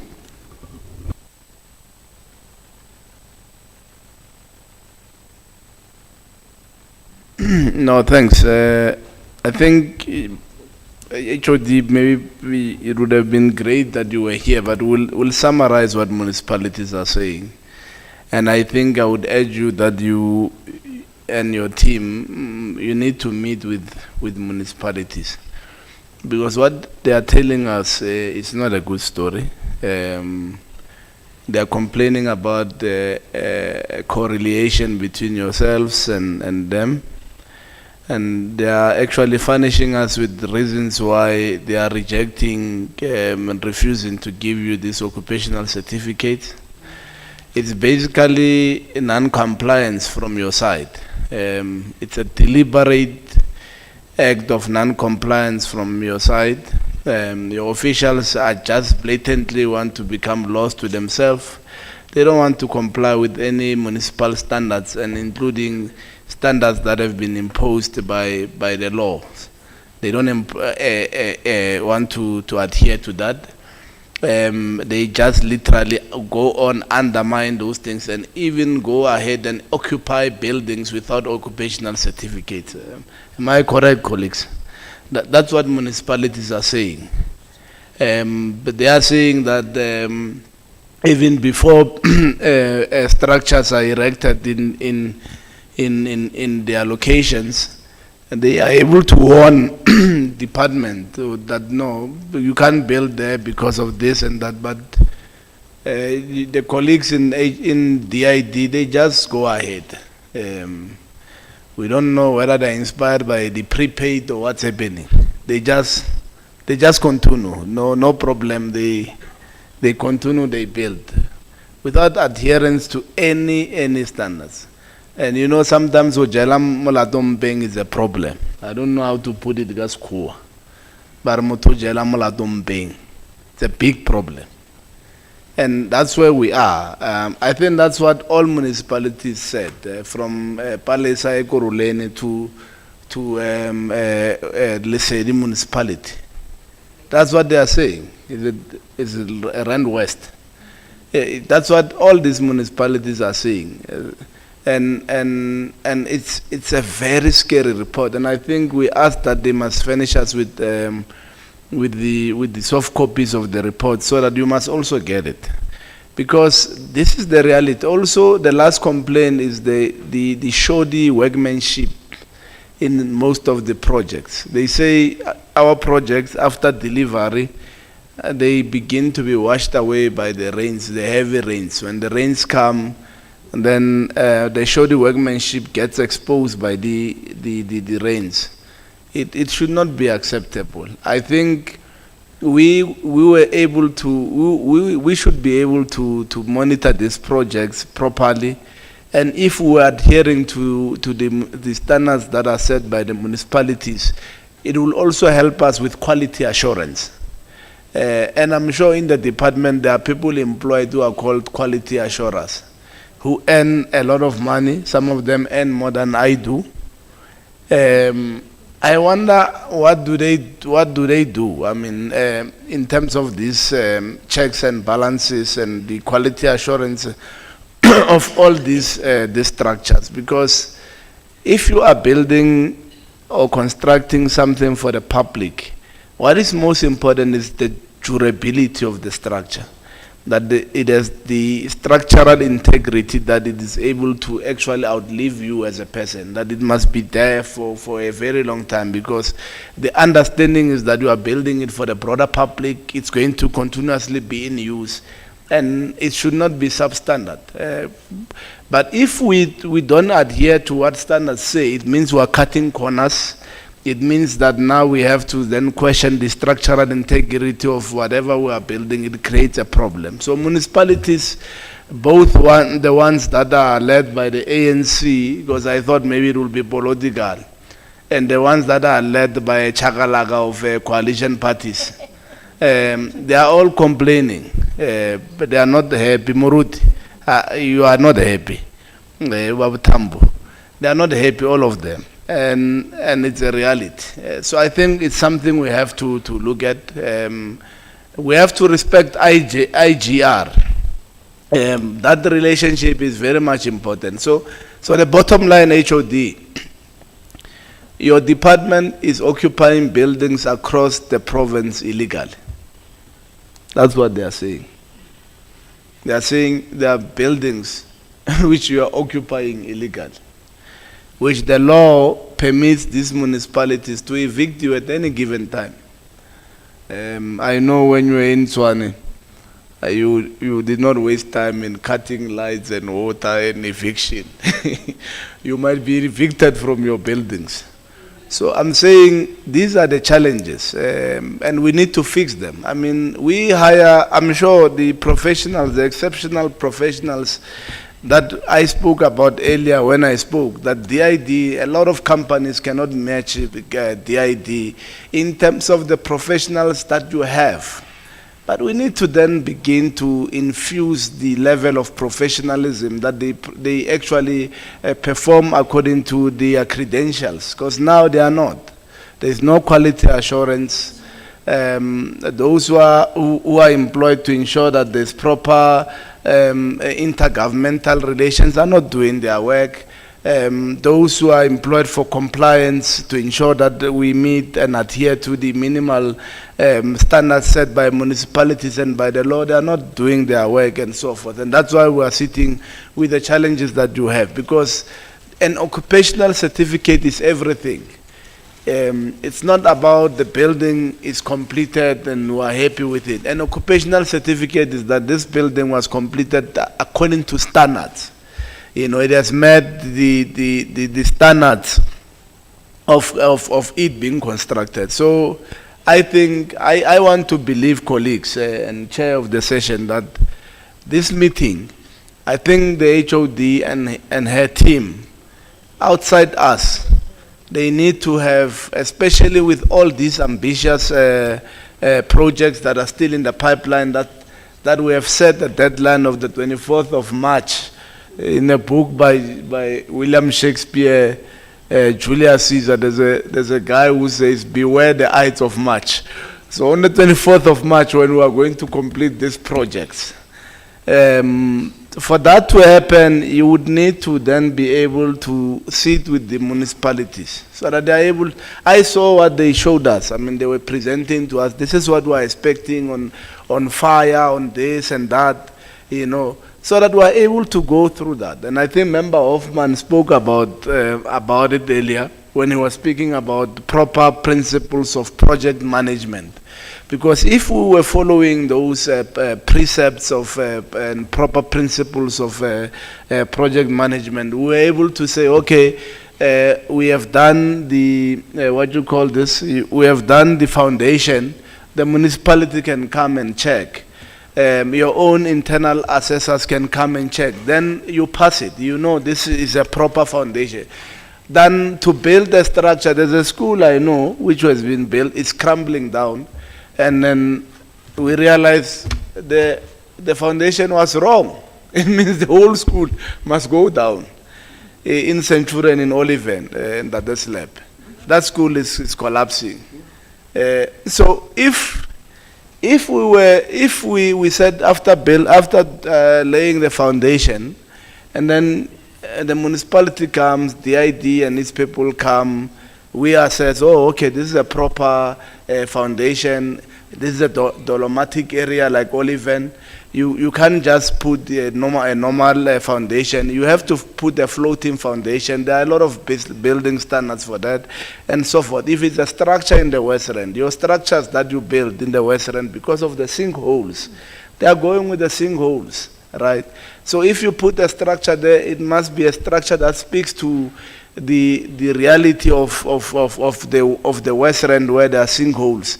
It must be able to have the structural integrity to withstand such things. So I'm saying, if we're able to do that, then if we start building the walls, there's inspection from the walls.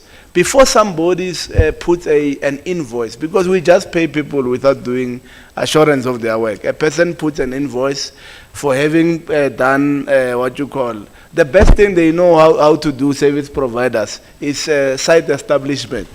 Just know we are toilet, then so forth. But no get invoice. No, that is easy. That paid them for them. But the day they start saying that no, we have then dug a foundation, we need to check.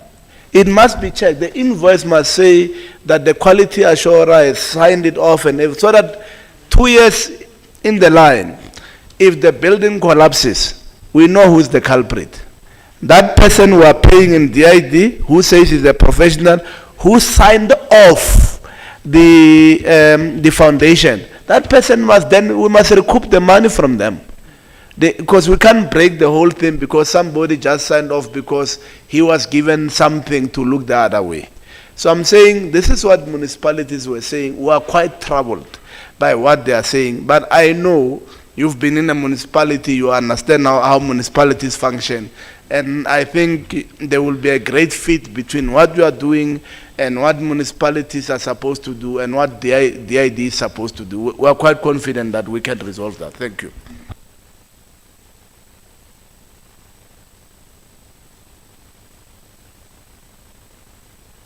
Thank you, Chairperson. Chairperson,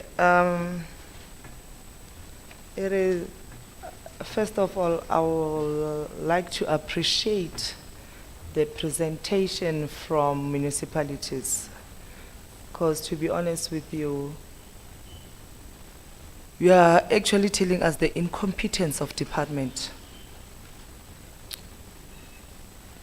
And you are actually showing that there's no accountability from department to department.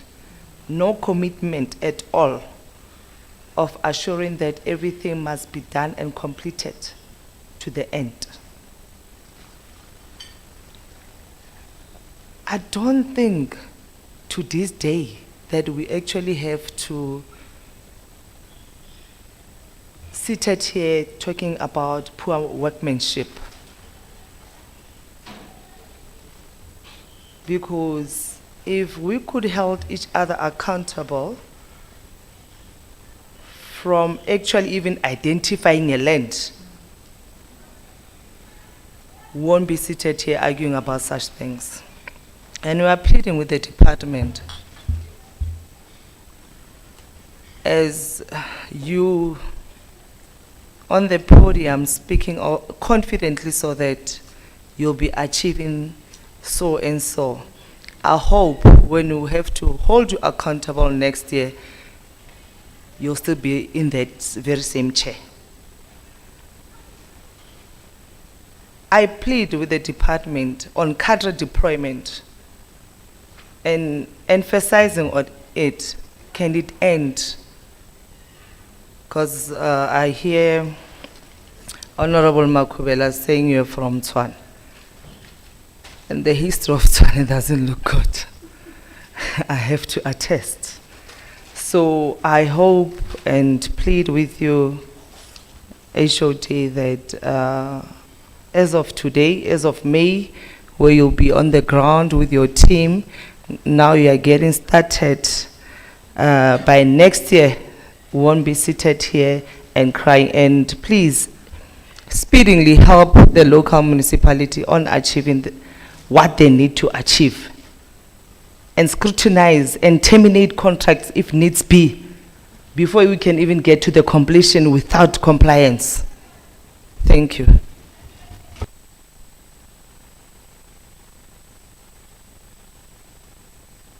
I'm covered, Chairperson. Thank you.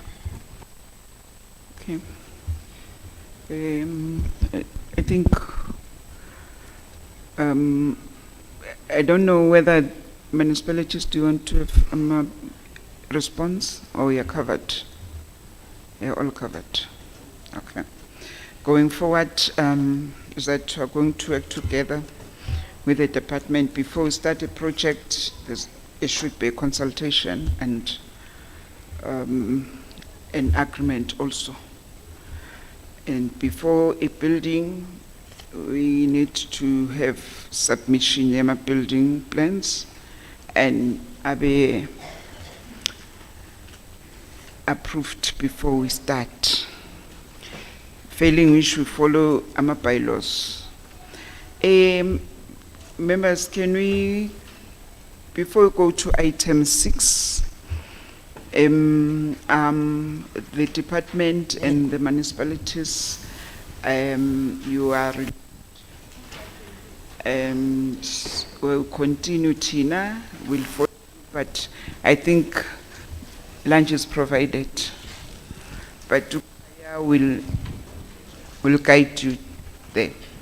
Item 6 is a provincial bills. Thank you for attending. Nyangadino nangomuso invite. Bills none. Maureen? None. And so bills? None.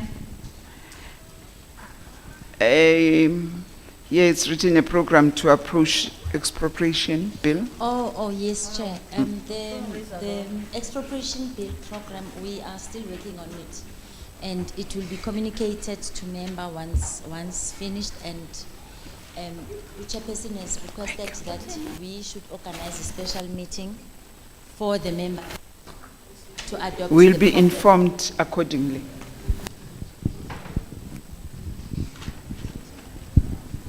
Maureen.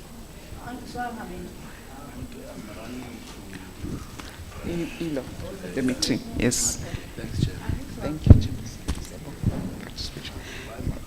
you. On my members, Okay, Chair, we have the expropriation bill. We are currently working on the program, on how we're going to approach it.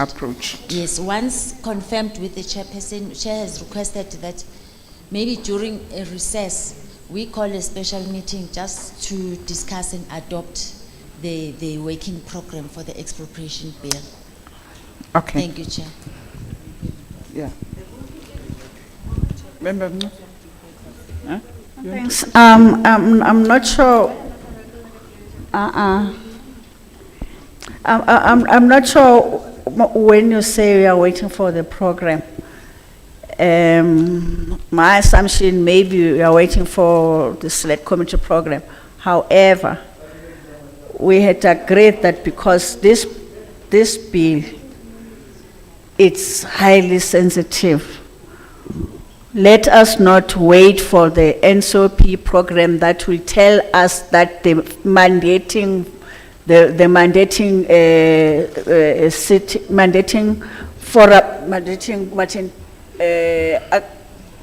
mandate is on this day, because once we know the mandating day, we will not be able to round all the areas, all the regions, and all the stakeholders that we need to round about this. Otherwise, they will complain, because already the history of Gauteng is that we do a narrow consultation. So I'm not sure if we're seated on our laurels, we end up, doing whatever that we're doing. I know how hectic was the program of township economic bill, because we knew that everybody wants to contribute towards that. West with the land, everybody will want to contribute, but if we're saying waiting for the program, then there's a problem. We'll be challenged. Thank you very much. Ori, you want to say something? Thank you, Chair. No, Honorable Member, I said we are currently working on a program. Yes, we are working on a program. I think by next week we will be done with it. I have a draft now that we have to discuss with the chairperson before it comes to the members. And members should remember that the committee is scheduled to travel from the 8th to the 15th. So we tried to move some dates and other activities of the committee. That is why it takes a long time to come up with it, Chair. Thank you. Thank you. You have heard that we always emphasize the timelines. You are saying maybe by next week, because if we say to the department, they must just not come to give us.